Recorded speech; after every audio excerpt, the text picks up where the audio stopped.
Social talk நிகழ்ச்சியிடம் இருக்கின்ற விருந்தினர் பட்டிமன்ற பேச்சாளரான பாரதி பாஸ்கர்.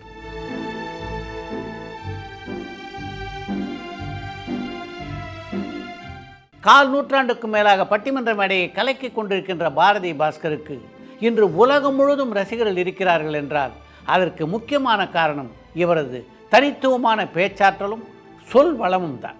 இவர் சொல்லி கொடுத்து உங்கள 10 பேர் அப்படி செஞ்சாங்கன்னா அந்த பாவம் செல்போன் மீது விழ வேண்டுமா, ராஜா அவர்கள் மீது விழ வேண்டுமா? இதைத்தான் நான் கேட்கின்றேன். என் பொண்ணு ஸ்கூலில் படிக்கிற போது என்ன ஒரு நாள் வந்து கேட்டா, அம்மா எனக்கு கணக்கில் ஒரு சந்தேகம்மா. என்ன, எதில் சந்தேகம்? அதெல்லாம் இல்லைம்மா, ஏம்மா மேத்ஸ் மிஸ் லீவே போட மாட்டேன்றாங்க.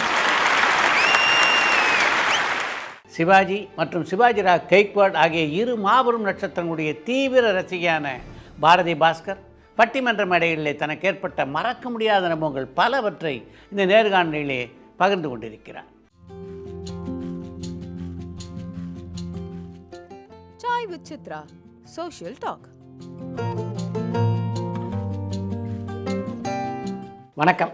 வணக்கம் சார். முதல்ல பாரதி பாஸ்கர் 2 பேரை பற்றியும் கொஞ்சம் சொல்லுங்கள். இந்த உலகத்தில் இருக்கிற எத்தனையோ கோடானு கோடி மக்களினுடைய பிரார்த்தனை அப்படின்ற ஒரு வரம் கிடைத்த ஒரு ஒரு பெண் அப்படின்னு என்ன சொல்லுவேன். கூடவே இருக்கிற பாஸ்கர் வந்து ஒரு பெரிய துணை. எஸ்பெஷலி ஒரு கிரைசிஸ் வந்தபோது அவர் வந்து அவருடைய மகளாக இருந்தால் எப்படி கவனிப்பாங்கிறோ அந்த மாதிரி வந்து பார்த்துக்கிட்டாரு. அந்த விதத்தில் ஏதோ ஒரு இறையருள், எங்கள் அப்பா அம்மாவுடைய ஆசி இருக்கிற ஒரு பெண். அதுக்கு மேலே என்னை பற்றி ரொம்ப பெருசாக நான் நினச்சிக்கிறது இல்லை. உங்களது காதல் திருமணமா? ஆமாம் சார். எங்கே சந்திச்சிங்க அவரை? எங்கள் அக்கா வந்து சார்ட்டர்ட் அக்கௌண்டன்சி படிச்சுட்டு இருந்தான். அப்போ ஒரு ஃபேர்மில் ஒர்க் பண்ணணும், அதுக்கு ஆர்டிக்கல்ஷிப் பண்ணுறதுக்கு. அதே ஃபேர்மில் இவரும் ஆர்டிக்கல்ஷிப் பண்ணிகிட்டு இருந்தார். ஸோ அவங்க ஒரு குரூப், அவங்க ஃப்ரெண்ட்ஸு, அவங்க வீட்டுக்கு வருவாங்க. அப்படி நான் வந்து அப்போ காலேஜில் படிச்சுக்கிட்டு இருந்தேன். அப்படி அறிமுகமானது. அப்புறம் பெற்றோர்கள் அவங்களே இது சரியாக இருக்கும்னு நினச்சாங்க. அப்படி தான் திருமணம். நல்ல பிரச்சனைகள் இல்லாத காதல் திருமணம் ஆயிடுச்சு. ஆமாம், ரொம்ப சண்டை கிண்ட ஃபைட் பண்ணி ட்ரெயினோட ஓடி அதில் விளையும் பயிர் முளையிலே அப்படின்வாங்க.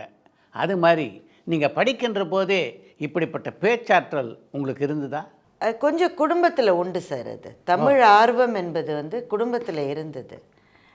என்னுடைய கொள்ளு தாத்தா, எங்கள் அம்மாவுடைய தாத்தா வந்து ஊவேசா கூடவே வேலை செஞ்சார். பல்லாண்டுகள் வேலை செஞ்சுருக்காரு. கலித்தொகைக்கு அவரே வந்து உரை எழுதியிருக்காரு. அதனால் அது எங்கள் அம்மாவுக்கு, என்னுடைய சித்திக்கெல்லாம் வந்து பெரிய தமிழ் ஆர்வம் உண்டு. அது குடும்பத்தில் இருந்ததுனால ஒருவேளை வெளிப்பட்டிருக்கலாம். பள்ளி நாட்கள்லேயே வந்து எங்கள் தமிழாசிரியர் ஒருவர் வந்து சில நாடகங்களுக்கு வந்து என்னை தேர்ந்தெடுத்து பெரிய பெரிய வசனம்லாம் இருக்கும். நடிச்சிருக்கீங்களா? ஆமாம், பள்ளி நாடகங்கள் ஆனுவல் டேக்கு வந்து போடும்போது நிறைய வசனங்கள் இருக்கும். அப்போல்லாம் நாடகத்தில் நான் ரொம்ப சின்ன வகுப்பில் படிச்சுட்ருக்கிற போதே என்கிட்ட அந்த ரோல்லாம் கொடுப்பாங்க. மற்ற ஆசிரியர்கள்லாம் இன்னும் கொஞ்சம் பெரிய பிள்ளைய போடலாம், இவ ரொம்ப சின்ன பிள்ளை, இவ்வளோலாம் படிக்க இல்லை இவ தான் செய்வா அப்படின்னு ஆசிரியர்களுக்கு அது தெரியுது. நம்மளால் என்ன முடியாதுங்கிறது. அப்படி தான் வந்து முதல் மேடை என்பது ஒரு நாடகத்தில் ஏறினது தான். அதே மாதிரி அதே தமிழாசிரியர் வந்து ஸ்கூல் மேடைகளில் என்னை தொடர்ந்து பேச வச்சாங்க. ஆரம்பத்துலலாம் நிறைய சொதப்பி அதை தடுமாறி, ஆனால் அவங்களுக்கு தெரிஞ்சது எனக்குள்ளே ஒரு பேச்சாளர் இருக்காங்கன்றது. அப்படி தான் அது தொடக்கம். அப்புறம் தொடர்ச்சியாக பேச்சு போட்டிகளில் ஸ்கூல்லேயே என் பேரை அவங்களே போட்டு முதல்ல அனுப்பிச்சிடுவாங்க. அப்படி பேச்சு போட்டிகளில் பேசி அப்படி தான் அது தொடங்கிது. அப்புறம் இலக்கிய ஆர்வம் காரணமாக படிப்பு ரொம்ப அப்படியே வெறி பிடித்தார் போல் படிக்கிற ஒரு பருவம் சில வாழ்க்கையில் இருக்கும். அப்படி இருந்தது. அது படிக்க படிக்க இன்னும் பேசுவதில் ஆர்வம் வந்தது. அப்படி தான் தொடக்கம். அப்போ நீங்கள் யாருடைய தீவிர ரசிகை எழுத்தாளர்களில்? சிறுமியாக இருந்தபோது எங்கள் அம்மா அந்த கோகுலம், அந்த அம்புலி மாமா அதெல்லாம் வாங்குவோம். அதெல்லாம் ரொம்ப படித்து, வாண்டு மாமா தான் முதல் ஆதர்ச எழுத்தாளர்னு அவர் தான். அந்த படம் போட்டு கதை வரும்ல. அடுத்த பகுதிக்கு போன உடனே சுஜாதா தான். பல பேர் மாதிரி அவர் தான். அப்படியே அந்த சுஜாதா கிளப்பில் வந்து நான் ஒரு தீவிரமான மெம்பர். இப்போ கூட ஏதாவது ஒரு நாவல் நீங்கள் சொன்னீங்கன்னாக்க அது அப்படியே என்னால் சொல்ல முடியும். அந்த அளவு மனசில் அவர் இறங்கினார். அப்புறம் மாலன் பாலகுமாரன் அவர்கள்லாம் வந்த புதுசில் பாலாவுடைய பெரிய விசிறி. இவங்க 2 பேர் தான் ரொம்ப ஆதர்ச எழுத்தாளர்கள் அந்த காலத்தில். அப்புறம் இந்த +1 +2 அந்த ஸ்டேஜுக்கு வர்றபோது ஜெயகாந்தன், தி ஜானகிராமன், லாசாராமாமிர்தம், தீவிர எழுத்து அசோகமித்ரன் அதெல்லாம் வந்து நான் பள்ளி பருவத்திலேயே வந்து படிக்க ஆரம்பிச்சிட்டேன். இப்போ வந்து ஜெயமோகன் தான் நான் ரொம்ப ரொம்ப விரும்பி படிக்கிற எழுத்தாளர். எழுத்தாளர்ன்றதை தாண்டி அவர் ஒரு குரு, அப்படி தான் நான் அவரை பார்க்குறேன். முத்துலிங்கம் அவர்களுடைய கதைகள் எனக்கு ரொம்ப பிடிக்கும். எந்த விதத்தில் குருவாக நினைக்கிறீங்க ஜெயமோகனை? பல கேள்விகள் நம்ம மனசில் இருக்குது சார். வாழ்க்கையை பற்றி, நம்ம கலாச்சாரம், நம்முடைய பண்பாடு பற்றி, மொழி பற்றி, இந்த கேள்விகளுக்கு வந்து அவர்கிட்டேருந்து பதில் வந்துகிட்டே இருக்குது. அது எப்படி அதை எப்படி எக்ஸ்பிளைன் பண்ணுறதுன்னு தெரியல. இது ரொம்ப நாளாக நம்ம மனசில் இதையே இப்படி வருது, இவர் இப்படி சொல்கிறார், அவர் இப்படி சொல்கிறார், இதுவும் சரியில்லை அதுவும் சரியில்லை, 2 பேருமே வளர்கிறாங்க இல்லை பொய் சொல்கிறாங்க.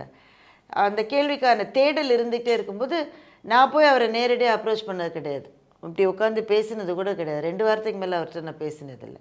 ஏதோ ஒரு மூலையில் அவர் எழுதினது வந்து எப்படியோ எனக்கு வந்து சேரும். அதுதான் பதில் நான் சொல்ல மாட்டேன், அதோடு கூட நான் ஒத்து போகாமல் இருக்கலாம். ஆனால் சிந்திப்பதற்கான ஒரு பாதையை வந்து அது அமைச்சு கொடுக்கும். இப்படி தான் யோசிக்கணும் இதை பற்றி அப்படின்ற மாதிரியான ஒரு பாதையை அமைத்து கொடுக்கும். அதனால் அவரை குரு அப்படின்ற ஸ்தானத்தில் வச்சு தான் நான் பார்க்குறேன். இந்த எழுத்தாளர்களில் யாரோடையெல்லாம் சந்தித்து பேசக்கூடிய வாய்ப்பு உங்களுக்கு கிடைச்சிருக்கு? பாலாவோட நிறைய பேசியிருக்கேன். பாலகுமாரன் சாரோடைய தீவிரமான வாசகியாக இருந்த போதெல்லாம் நான் அவரை பார்க்கறதுக்கு சந்தர்ப்பமே கிடைச்சதில்லை. அப்புறம் இப்போ அவர் மறைவதற்கு சில ஆண்டுகள் முன்னாடி அவருக்கு 70வது பிறந்த நாள் வந்தது. அப்போ வந்து அவர் சாந்தா அவங்க வீட்டுக்காரமெல்லாம் வீட்டுக்கே வந்து அந்த விழாவில் நான் பேசணும்னு சொல்லி கூப்பிட்டாங்க. நான் எவ்வளவோ சொன்னேன், சார் நீங்கள் வரணும்னு அவசியம் இல்லை, நீங்கள் சொன்னால் நான் வந்து பேச போகிறேன். இல்லை ஆளாம் மரியாதை இல்லை அப்படின்னு சொல்லிட்டு வீட்டுக்கு வந்து கூப்பிட்டுட்டு போனார். அந்த விழாவில் நான் பேசின பேச்சு வந்து எனக்கே நான் பேசினதில் ரொம்ப பிடித்த பேச்சுக்களில் அது ஒன்று. ஏன்னா அந்தளவு நான் படிச்சிருக்கேன்றதுனால எனக்கு அது ரொம்ப இயற்கையாகவும் இயல்பாகவும் வந்தது. அதுக்கு பிறகு அவரை நிறைய சந்தித்து பேசினேன். ஆமாம், அவரை ஒரு பேட்டி எடுத்தேன். அந்த பேட்டி ரொம்ப முக்கியமான பேட்டி ஆயிடுச்சு. ஏன்னா அப்படியே கேட்டுக்கிட்டே இருந்தேன். நான் ரொம்ப எழுதிக்கலாம் போகல, கேஷுவலாக ஒரு பேச்சு தானே, சும்மா வீட்டில் உட்காந்து நமக்கு ரொம்ப பிடித்த ஒரு எழுத்தாளரோட ஒரு உரையாடல். முன்னாடி கேமரா இருக்குன்னு கூட நினைவில்லாமல் ஜாலியாக தான் பேசுகிறேன். திடீர்னு என்னை அறியாமலே எப்படி நினைவு கூறப்படணும்னு நினைக்கிறீங்க உங்கள் காலத்துக்கு பிறகுன்னு கேட்டுட்டேன். நான் அந்த பொதுவாகவே மேடைகளில் கூட அச்சான்யமான அல்லது அபசகுனமான வார்த்தைகளை நான் பயன்படுத்த மாட்டேன். முடிவுன்ற சொல்ல கூட நான் பயன்படுத்த மாட்டேன். எப்போவுமே நிறைவுன்னு தான் சொல்லுவேன். அது வீட்டில் அந்த மாதிரி வளர்த்துருக்காங்க. ஆனால் அந்த கேள்வி எப்படி வந்ததுன்னு எனக்கு தெரியல. அவர் அயரவே இல்லை. அந்த கேள்வியை கேட்டுட்டு ஒரு சிறந்த எழுத்தாளர் அப்படிலாம் நினைவு கூறப்படணும்லாம் நான் நினைக்கல. அதெல்லாம் சாத்தியமும் இல்லை. கொஞ்சம் வருஷம் நினச்சிப்பாங்க, அப்புறம் மறந்துடுவாங்க. ஆனால் ஒரு மனுஷன் நல்லா வாழ்ந்துட்டு போயிருக்காண்டா அப்படின்னு என்னை பற்றி சொல்லணும் அப்படின்னு நினைக்கிறேன், நடக்கும்னு நினைக்கிறேன் அப்படின்னு சொன்னார். அதற்கு பிறகு ஒரு 2 வருடங்களில் அவர் மறைஞ்சிட்டார். அதுக்கு அந்த நினைவேந்தல் விழாவிலெல்லாம் இந்த கேள்வியும் இந்த பதிலும் வந்துக்கிட்டே இருந்தது. அது எப்படி அமைஞ்சதுன்னு தெரியல. ஆனால் அந்த ஒரு 2-3 வருஷம் அவரோட நிறைய பேசி திடீர்னு ராத்திரி 10 மணிக்கு ஃபோன் பண்ணுவார். ஏய், இந்த ஔவையார் வந்து இதை பற்றி ஏதோ சொல்லியிருக்காங்களாமே, அந்த பாட்டை எடுத்துக்கொடு அப்படின்பாரு. அந்த மாதிரி நிறைய கான்வர்சேஷன்ஸ் அவரோட நல்லா இருந்தது. ஏதாவது கொஞ்சம் மனசு சரியில்லை பால சார், எல்லாம் சரியாயிரும், நீ எங்கே கூப்பிட்றியோ அங்கே மனசு வரணும், அது கூப்பிட்றதுக்கு நீ போவியா அப்படிலாம் சொல்லுவார். அது ரொம்ப நல்ல காலகட்டம். அவரோட தான் அந்த மாதிரி கொஞ்சம் ஓரளவு பழகின எழுத்தாளர்னா அவர் ஒருத்தர் தான். ஜெயமோகன் குரு நானா ஒரு டிஸ்டன்ஸில் தான் நிற்க முடியும். அதுக்கு மேலே வந்து போய் பேசுகிற வாய்ப்புகள் பெரும்பாலும் கிடைச்சது. ஒரு முறை கூட நேரில் பார்க்குற வாய்ப்பே கிடைச்சதில்லை. சிவாஜி படத்தில் எங்கள் நடுவரும் ராஜா சாருலாம் நடித்த போது அவர் ஷூட்டிங்க்கு கூட வந்திருக்காராம், பல நாள் வந்திருக்காரு. அப்புறம் அந்த வெற்றி விழா அதிலெல்லாம் ஒரு வேளை சந்திச்சிருக்கலாம் நினச்சிருந்தா. ஆனால் இன்னும் அந்த வாய்ப்பு அமையவே இல்லை. அதுவும் ஓகே தான். ரொம்ப நமக்கு எழுத்தின் மூலம், பாட்டின் மூலம், இசையின் மூலம் நம்மளை கவர்ந்தவங்களை ஒரு டிஸ்டன்ஸ்லேருந்தே பார்த்தாலே பெட்டர்னு நினைக்கிறேன். ஒரு பட்டிமன்ற பேச்சாளராக நீங்கள் ஏறிய முதல் மேடை எது? கல்லூரி நாட்களில் வந்து நான் கெமிக்கல் இன்ஜினியர். நான் AC college of technology Anna university இங்கே தான் படித்தேன். அந்த 4 வருடங்கள் வந்து கடுமையான படிப்பு அது. அப்போ வந்து சென்னை கம்பன் கழகம் போட்டிகள் நடத்துவாங்க. 6 போட்டி நடக்கும். சீரா புராணம், பெரிய புராணம், கம்பராமாயணம், திருக்குறள், சிலப்பதிகாரம் எல்லாத்துலேயும். அதில் வந்து கலந்துக்கிறதுன்றது எனக்கு ரொம்ப ஆர்வமாக இருந்தது. அதில் போய் கலந்துக்கிட்டு முதல் பரிசு வாங்கினா அந்த மாணவர்களை சென்னை கம்பன் விழாவில் அவங்க பேச வைப்பாங்க. அது வந்து அவங்களுக்கு ஒரு ரூல். அது நான் அந்த முதல் ஆண்டெல்லாம் நான் கலந்துக்கிட்டப்போ எனக்கு ஒரு பரிசு கூட கிடைக்கல. அந்த மனநிலைக்கு அதிலிருந்து அப்படியே நம்ம பின்னாடி போயிருக்கணும். ஏன்னா கோர்ஸுமே ரொம்ப டைட்டாக இருக்கும். அது கூட பரிசும் கிடைக்கல. இது எதுக்குன்னா 2வது வருஷமும் போனேன். அப்போ தான் எனக்கு பரிசு கிடைத்தது. இந்த கம்பன் விழாவில் பேசுகிற வாய்ப்பும் கிடைச்சிது. பட்டிமன்றம்ன்றது அப்படி தான் வந்தேன். இலக்கிய பட்டிமன்றங்களில் தான் அப்போல்லாம் அதுதான் நிறையவும் நடக்கும். அப்போது அந்த பட்டிமன்றங்களில் தான் முதல்ல பேசினேன். பாண்டிச்சேரி கம்பன் விழா பட்டிமன்றங்கள் இப்படி தான் அது ஆரம்பிச்சது. ஆனால் கல்லூரி படிப்புக்கு பிறகு நான் வேலைக்கு போய் என் திருமணமாகி என்னோடய மகள் பிறந்து இதிலெல்லாம் நான் பேச்சையை அப்படியே விட்டுட்டேன். ஒரு 7 வருஷம் 8 வருஷம் வந்து அப்படியே விட்டுட்டேன். போகிற மாதிரி இல்லை. வாழ்க்கை ரொம்ப டிமாண்டிங்காக இருந்தது. இதை பற்றிலாம் யோசிக்க கூட நேரம் இருக்காது. அதற்கு பிறகு அந்த 7-8 வருஷம் கேப்புக்கு பிறகு திடீர்னு ஒரு நாள் பாப்பையா சார்ட்டேருந்து ஃபோன் வந்தது. லேண்ட்லைன் தான் அப்போல்லாம். எப்படியோ நம்பரை பிடிச்சி வீட்டுக்கு ஃபோன் பண்ணார். அப்போல்லாம் வந்து இந்த கேசட் போடுவாங்க. பட்டிமன்றத்தை வந்து ரெக்கார்ட் பண்ணி கேசட்டாக போடுவாங்க. அவர் அந்த ரெக்கார்டிங்காக அவரும் அவர் டீமும் சென்னைக்கு வந்திருக்காங்க. அதில் ஒரு பேச்சாளரால் வர முடியாத சூழல். அவர் இந்த ஒரு பொண்ணு பேசுவாள்ப்பா, கம்பன் கழக போட்டு பட்டிமன்றத்துலலாம் என் தலைமையில் கூட பேசியிருக்காளே, அவள் எங்கே இப்போ பேசுகிறாளா, அவளை கேளு, அவள் சென்னையில் தானே இருக்கான்னு சொல்லி என் நம்பரை எப்படியோ கிடச்சி ஃபோன் பண்ணி கூப்பிட்டாரு. அந்த பட்டிமன்றத்தில் நான் போய் பேசினேன். நல்ல வேளை ஆடியன்ஸ் இல்லை. ஏன்னா எனக்கு பெரிய கேப் வந்துருச்சுல்ல. நான் எழுந்து பேச ஆரம்பிச்சு ஒரு 2 நிமிஷம் பேசினதுக்கப்புறம் அப்படியே ஃப்ரீஸ் ஆகிட்டேன். ஒன்றுமே வார்த்தையே வரல. பிளாங்க் ஆகிட்டேன்னு சொல்லுவாங்கள்ல, அந்த மாதிரி ஆகிட்டேன். ஆடியன்ஸ் இருந்திருந்தால் ரொம்ப கொடூரமாக இருக்கும் நிலைமை. அவர் வந்து தண்ணியை குடிச்சிக்கப்பா, பேசுப்பா ஒரு பேச முடியும்னு சொல்லி ஒரு கேப்புக்கு பிறகு அதை பேசினேன். நான் நினச்சேன் இதுக்கப்புறம் அவர் சத்தியமாக வாழ்க்கையிலேயே என்னை கூப்பிட மாட்டார் அடுத்த மீட்டிங்க்குன்னு. ஆனால் உடனே திரும்ப ஒரு நிகழ்ச்சிக்கு கூப்பிட்டாரு. அப்படி தான் நான் திரும்ப பட்டிமன்றங்களுக்குள்ளே வந்தேன். அப்போ தான் பட்டிமன்றங்கள் இந்த அளவு பிரபலமாச்சு. ஏன்னா பாப்பையா சார் வந்த பிறகு தான் பட்டிமன்றங்களுக்கான ஒரு பெரிய மறுமலர்ச்சியும் மறுவாழ்வும் கிடைச்சிது. ஏன்னாக்கா இந்த இலக்கிய தலைப்புகள் அப்படின்றதுலேருந்து குடும்ப தலைப்புகள்னு அவர் தான் வந்து அதை முதல்ல மாற்றி கொண்டு வந்தார்.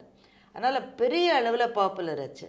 சன் டிவியும் அப்போ அவரை வந்து பட்டிமன்றம் பண்ண சொல்கிறேன் அதை ஆரம்பிச்சாச்சு. அது அந்த நேரத்தில் சரியான நேரத்தில் அவர் என்னை கூப்பிட்ட உடனே அப்படி தான் பட்டிமன்றங்களுக்குள்ளே நான் வந்தேன். ஆரம்ப காலத்துலலாம் வந்து எல்லா பட்டிமன்றத்துலேயும் நான் இருக்க மாட்டேன். நான் அவரோட டீம் ரொம்ப பெருசு. எப்போவாவது ஒரு முறை கூப்பிடுவார். அதுக்கப்புறம் ஒரு 4-5 ஆண்டுகளுக்கு பிறகு தான் எல்லா பட்டிமன்றங்கள்லையும்ன்ற நிலைமை வந்து அப்புறம் தான் வந்தது. முதலாக பட்டிமன்றத்தில் பேச போன போது உங்களுக்கு பேச்சே சரியாக வரல. அப்படிப்பட்ட ஒரு சூழ்நிலையில் உங்களுடைய மனநிலை எப்படி இருந்தது? நம்ம எல்லோரும் என்ன சார் நினைப்போம், இதெல்லாம் இது தேவையா, இது வடிவேலு கேட்குற மாதிரி உனக்கே ஒரு வேலை இருக்குது, அது ரொம்ப டிமாண்டிங் ஒர்க்கு, வீட்டில் சின்ன பாப்பா இருக்கா, குடும்பத்தை பார்த்துக்க வேண்டிய வேலை இருக்குது, எங்கள் அப்பா அம்மா இருந்தாங்க, அவங்களையும் நம்ம ஓரளவு அவங்களுக்காக பார்த்துக்கணும், இவ்வளவு கடமைகளை வச்சுக்கிட்டு எனக்கு பிடிச்ச விஷயம் படிக்கிறது தான். அதுக்கான நேரத்தை நான் எப்பவும் எப்படியோ ஒதுக்கிப்பேன்.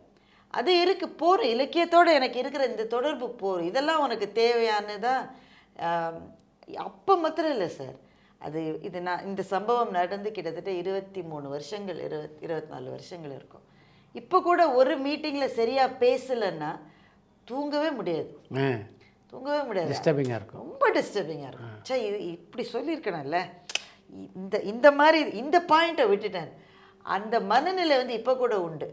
அப்போ இப்போவாது நம்ம நினச்சிக்கலாம், சரி அடுத்த மீட்டிங்கில் சரி பண்ணிக்கலாம். அப்போ அடுத்த மீட்டிங் வருமானு கூட தெரியாது. ஸோ ரொம்ப அதை ரிக்ரெட் பண்ணேன், போயிருக்கவே கூடாது அப்படின்னு தான் நினச்சேன். ஆனால் மனசுக்குள்ளே ஒரு இன்னும் ஒரு வாய்ப்பு கொடுத்துட்டா கூட நம்ம வந்து என்னால் முடியுன்றதை ப்ரூவ் பண்ணிவிட்டு அதுக்கப்புறம் விலகணும், நல்லா செய்யாததோடு விலகக்கூடாது அப்படின்ற மனநிலை தான் அன்னைக்கு எனக்கு இருந்தது. இப்படிப்பட்ட மன உளைச்சலில் நீங்கள் இருக்கும்போது உங்கள் ஃபேமிலியெல்லாம் என்ன சொல்லுவாங்க? ஃபேமிலியோட ரொம்ப ஷேர் பண்ணிக்க மாட்டேன் சார். அது வந்து எப்போவும் கேட்பாங்க, எப்படி நல்லா இருந்ததா, மீட்டிங் நல்லா இருந்ததா, ஓரளவு இருந்தது, இன்னைக்கு சூப்பர் அப்படின்னா நீ அப்படி தான் சொல்லுவேன், நீ நல்லா பேசினா கூட நல்லா பேசலன்னு சொல்லுவேன். என் டாட்டர்ஸ்லாம் திட்டுவாங்க என்ன. அதுக்கு மேலே அதை பற்றி நாங்கள் ரொம்ப வீட்டில் போய் பேசுறது இல்லை. எனக்குள்ளேயே வச்சுக்கிற டைப்பு தான் நான். ரொம்ப பகிர்ற டைப்புன்னு சொல்ல முடியாது என்ன. அது வெற்றியினுடைய மகிழ்ச்சியோ தோல்வியினுடைய வருத்தமோ எனக்குள்ளேயே தான் இருக்கும். அது அந்த மாதிரி பர்சன் தான் நான். சாதாரண மேடை பேச்சுக்கும் பட்டிமன்றத்துக்கும் வித்தியாசம் இருப்பதாக உணர்றீங்களா? பட்டிமன்ற பேச்சாளர் வந்து அந்த இடத்துல அலர்ட்டாக இருக்கணும். தயாரிக்கப்பட்ட உரைகள் பட்டிமன்றத்துக்கு உதவவே உதவாது. பட் ஆரம்பத்தில் அப்படி தான் பண்ண முடியும், வேறு வழி இல்லை. நீங்கள் முதல்ல ஒரு பட்டிமன்றம் போகிறீங்கன்னா அங்கே போய் பார்த்து அப்படி போக முடியாது. ஒரு பேப்பரில் எழுதி அதை இப்போல்லாம் ஃபோனில் தான் நோட்ஸ் மாதிரி வச்சுக்கிறாங்க. ஏதாவது ஒரு தயாரிப்பு இருக்கணும். நான் ஃபஸ்ட்டு இப்படி ஆரம்பிக்க போகிறேன், முதல் சென்டென்ஸ் இது, அந்த அளவு தயாரிப்போடு தான் ஆரம்ப நிலையில் இருக்க முடியும். அதை வந்து பப்ளிக்கும் என்கரேஜ் பண்ணுவாங்க. ஏன்னா புதுசாக ஒரு பேச்சாளரை பார்க்குற போது அவங்களுக்கும் பிடிக்கும். யாரோ புதுசாக வராங்க, புதுசாக சொல்கிறாங்க. ஆனால் அதே மாதிரி 10வது பட்டிமன்றத்தில் செஞ்சால் ஜெயிக்க முடியாது. ஏன்னா பட்டிமன்றம்ன்ற கலையை வந்து எதிர்பேச்சாளர் என்ன சொல்கிறான்றதை வாங்கி திருப்பி அடிக்கிறது. அந்த இடத்துல அலர்ட்டாக இருக்கணும். இதுக்கு சரியான பதிலை சொல்லணும், நாம் சொல்ல வந்த கருத்தையும் சொல்லணும். இப்போ 2 அணி இருக்குது. நான் வந்து பெரும்பாலும் அந்த அணியினுடைய 3வது பேச்சாளராக தான் நான் இருக்கேன். அதை முதல் 2 பேச்சாளரும் எல்லா பாயிண்ட்டும் சொல்லி முடிச்சிடுவாங்க. ஒரு சப்ஜெக்டில் எவ்வளோ பாயிண்ட் இருக்கும், அவங்க ஆளுக்கு 10 நிமிஷம் பேசுகிறாங்கன்னா கிட்டத்தட்ட எல்லாத்தையும் சொல்லிவிடுவாங்க. அவங்க சொன்னதை நம்ம ரிப்பீட் பண்ணக்கூடாது, ஆனால் அதை எம்பெலிஷ் பண்ணலாம். அதை இன்னும் விலாவாரியாக கொஞ்சம் எலாபரேட் பண்ணி சொல்லலாம். இல்லை அவங்க விட்ட சில விஷயங்களை சொல்லலாம், இவங்களுக்கு பதில் சொல்லணும். ஸோ அந்த இடத்துல வந்து ரொம்ப அலர்ட்டாக இருக்கணும். இவங்க என்ன சொன்னாங்க, இவங்க சொன்னாங்க, அவங்க என்ன சொன்னாங்க, இதை வந்து கேதர் பண்ணிக்கிட்டு பதில் சொல்கிறது தான் பட்டிமன்றம். அது வந்து மிக மிக அரிதான கலை. ஏன்னா இந்திய மொழிகள்லேயே தமிழை தவிர பட்டிமன்றம் என்ற கலை வடிவம் வேறு எந்த மொழியிலையும் கிடையாது. மலையாளத்துலலாம் ட்ரை பண்ணாங்க, ஆங்கில பட்டிமன்றம் கூட ஒன்று நடத்தி பார்த்தாங்க. அவை நடராஜன் அவர்களே நடுவராக இருந்தார். ஆனால் தொடர்ந்து அதை செய்ய முடியலை எந்த மொழியிலையும். இப்போ நம்ம மொழிக்கே இருக்கிற கலை வடிவத்தில் அதுதான் முக்கியமானது. அந்த இடத்துல ஸ்டேஜில் எவ்வளவு அலர்ட்டாக ஷார்ப்பாக அவங்க பதில் வருதுன்றது தான். சாதாரண மற்றபடி பட்டிமன்றத்துக்கு வெளியில் இருக்கிற பேச்சாளர்கள் வந்து அதுக்கு அந்த ஸ்கில் தனி. ஏன்னா ஒரு அரங்கத்தை நீங்கள் ஒரு 1 hour கட்டி போடணும். ஒருத்தன் தூங்குவான், ஒருத்தன் ஃபோன் பேசுவான், ஒருத்தன் அப்படியே மல்லாந்து படுத்துருப்பான். இவங்க அத்தனை பேரையும் உட்கார வைக்கிற மாதிரி அப்பப்போ அதில் நகைச்சுவையும் சிந்தனையும் கலந்து வரணும். ஆனால் அதில் ரொம்ப அந்த மாதிரி அலர்ட்டாக இருக்கணுன்றது அதில் தேவையில்லை. நீங்கள் முன்னாடியே தயாரிச்சுட்டு வந்த உரையாக கூட அது இருக்கலாம். இதுதான் வித்தியாசம். மற்ற மொழிகளில் பட்டிமன்றம் ஏன் வெற்றி பெறலன்னு நினைக்கிறீங்க நீங்கள்? இல்லை, தமிழ் மொழிக்கு அதனுடைய தொன்மத்திலேயே பட்டிமன்றம் இருக்குது. ரொம்ப நம்ம பழைய இலக்கியங்களை நீங்கள் பார்த்தீங்கன்னாலே பட்டிமன்றம்ன்ற சொல்லே வந்து இருக்குது. மணிமேகலையில் குறிப்பிடப்பட்டிருக்கு.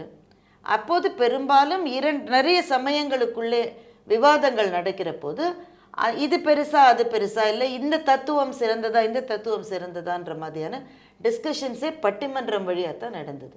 அப்போ இது மிக தொன்மையான கலை அப்படின்றதுனால அது தொடர்ந்து வருவதற்கான வாய்ப்புகள் இந்த மொழியில் வந்து பிரகாசமாக இருக்குது. 2வது காரணம், இங்கே நமக்கு கிடைத்த பட்டிமன்ற நடுவர்கள் பெரும் தமிழ் அறிஞர்களாகவும் இருக்கிறார்கள். தமிழ் அறிஞர் தான் இங்கே இருக்க முடியும். பொதுவாக நல்லா பேசுகிறாருப்பான்னு ஒரு ஆளை நடுவராக கொண்டு வச்சாக்க அதை ரொம்ப தொடர்ந்து அதை நடத்த முடியாது. இப்போ எங்கள் நடுவர் வந்து கிட்டத்தட்ட 50 வருடங்களுக்கு மேலே பட்டிமன்ற நடுவராகவே இருந்துகிட்டு இருக்கார். அப்போ அந்த எக்ஸ்பீரியன்ஸுன்றது என்னமா இருக்கும் அவருக்கு. எந்த மேடையும் அவரால் சமாளிச்சிட முடியும். சில சமயம் ரொம்ப ஹாஸ்டைல் ஆடியன்ஸ் இருப்பாங்க, பேசு அந்த ரேஞ்சில் இருப்பாங்க. அவங்களையும் நம்ம ஒரு இடத்துக்கு கொண்டு வரோம். அப்புறம் சில இடங்களில் ஆண்களா பெண்களா கணவனா மனைவி இந்த தலைப்பில் ஆடியன்ஸ் வந்து 98 விழுக்காடு ஆண்கள் இருப்பாங்க, பெண்களே இருக்க மாட்டாங்க. இப்போ பெண்கள் அணியில் பேசும்போது அவங்களுக்கு ஆடியன்ஸ் மத்தியில் வந்து கடுமையான எதிர்ப்பு இருக்கும். அந்த எதிர்ப்பு அலையை வந்து மேடையிலேயே நம்மால் உணர முடியும். ஒருத்தர் கூட கைதட்ட மாட்டாங்க என்ன நல்லா பேசினா கூட. இப்போ நடுவருடைய பொறுப்பு வந்து ரொம்ப கஷ்டம். ஏன்னா அப்படி பட்டிமன்றம் ஒரு பக்கமாக சாஞ்சிருச்சு. அவர் தான் அதை பேலன்ஸ் பண்ணி இவங்க சொன்னதில் இந்த நியாயங்கள்லாம் இல்லையா அப்படின்னு ஆடியன்ஸோடைய மனசாட்சியை தட்டி எழுப்ப வேண்டிய ஒரு கடுமையான பணி நடுவருக்கு இருக்குது. அதை செய்கிறவர்களுக்கு வந்து இலக்கிய பின்புலம் இருந்தால், அவங்க வந்து சமூகத்தை பற்றி கவலைப்படுகிற மனிதர்களாக இருந்தால்தான் இந்த பட்டிமன்றம்ன்ற அமைப்பை தொடர்ந்து நடத்த முடியும். நமக்கு தமிழ் அந்த மாதிரி அமைந்தார்கள். இப்போ கம்பவாரதி இலங்கை ஜெயராஜ் ஐயா இருக்காங்க. இலக்கிய பட்டிமன்றங்கள் அவர் தீர்ப்பு சொல்கிற போது அப்படியே சில சமயத்தில் சிலிர்த்து போகும் நமக்கு. இப்படி கூட யோசிக்க முடியுமா இந்த விஷயத்தன்னு ஒரு பிரமிப்பு அவரை பார்த்தாலே வருதில்லை. அப்படிப்பட்ட அறிஞர்கள் நடுவர்களாக இருப்பது வந்து தமிழ் மொழியில் நமக்கு கிடைத்த ஒரு வரம்னு நினைக்கிறேன். மற்ற மொழிகளில் ஒருவேளை அந்த மாதிரி சரியான நபர்கள் அமையலையோ என்ன காரணம் தெரியல. ஒரு பட்டிமன்றத்துக்கு உங்களை தயார்படுத்திக்கிறதுக்கு எவ்வளவு கால அவகாசம் தேவைப்படும்? ஆரம்ப நிலை பேச்சாளராக இருந்தால் சார், அதை அப்படியே மனசில் போட்டு ஊற வைக்கணும். ஒரு 2 வாரம் முன்னாடியே தலைப்பு கொடுத்துட்டாங்கன்னா அதை அந்த சிந்தனை அதை பற்றியே சுற்றி சுற்றி வரும். இது சொல்லாமா அதை சொல்லாமான்னு சொல்லி ஓரளவு அங்கே பயின்று வந்துட்டாக்க தலைப்பை பொறுத்தது. குடும்ப தலைப்புகள் இந்த மாதிரி தலைப்புகளில் பெரிய அளவு தயாரிப்புன்றது தேவைப்படாது. ஏன்னா அங்கே போய் என்ன நீங்கள் வாங்குறீங்கன்றது தான். டெக்னிக்கல் டாபிக்ஸ்லாம் நாங்கள் பட்டிமன்றம் செஞ்சுருக்கோம். சுற்றுச்சூழல் பாதுகாப்பை பற்றி செஞ்சுருக்கோம். இந்த மாதிரியான தலைப்புகளுக்கு நமக்கு ஒரு வாரமாவது தேவை. அந்த தலைப்பை புரிந்து உள்வாங்கிக் கொள்வதற்கு. மருத்துவ தலைப்புகளில் நிறைய பட்டிமன்றம் பண்ணியிருக்கோம். இந்த சர்க்கரை நோயாளிகளுக்காகவே பட்டிமன்றம்லாம் செஞ்சுருக்கோம். அப்போல்லாம் நமக்கு தப்பான தகவல்களை நம்ம சொல்லிடக்கூடாது. ஸோ கொஞ்சம் தயாரிப்பு தேவை. இலக்கிய பட்டிமன்றங்களுக்கு நிச்சயமாக ஒரு வாரமாவது தயாரிப்பு தேவை. நல்ல எஸ்டாப்ளிஷ்ட் ஸ்பீக்கர்ஸ்க்கே, ஆரம்ப நிலை பேச்சாளர்களுக்கு இன்னமுமே அதிகமாக தேவையாக இருக்கும். உங்களை ஒரு சிறந்த பட்டிமன்ற பேச்சாளர் ஆக்கினதில் யார் யாருக்கெல்லாம் பங்கு இருக்குது? நான் முதல்ல அழைத்தது எங்கள் நடுவர் தான். அதனால் இந்த முதல் பங்குன்றதை வந்து சாலமன் அவருக்கு தான் கொடுக்கணும். அப்புறம் நான் கல்லூரியிலலாம் பேசும்போது நான் ரொம்ப ஃபியர் ஸ்பீக்கர். அப்படியே அந்த அனல் பறக்கும்பாங்களே, லிட்டரலாக அந்த மாதிரி தான் பேசுவேன். அந்த பேச்சில் வந்து ரொம்ப சீரியஸாக இருக்கும்.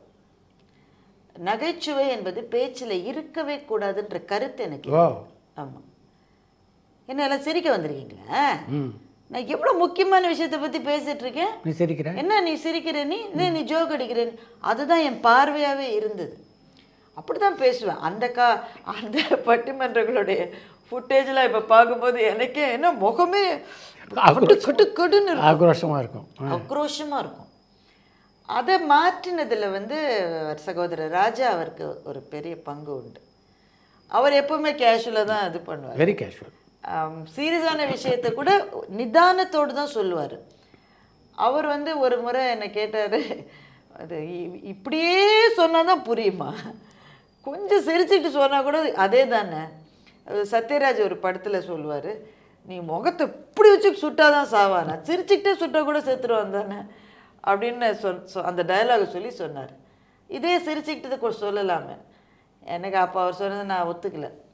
இவருக்கு என்ன சொல்லுவாருன்னு. அதுவும் பெண்கள் மேடையில் நகைச்சுவை செய்கிறது ரொம்ப கொஞ்சம் கஷ்டம் சார். நம்ம அந்த கோட்டையும் தாண்ட முடியாது.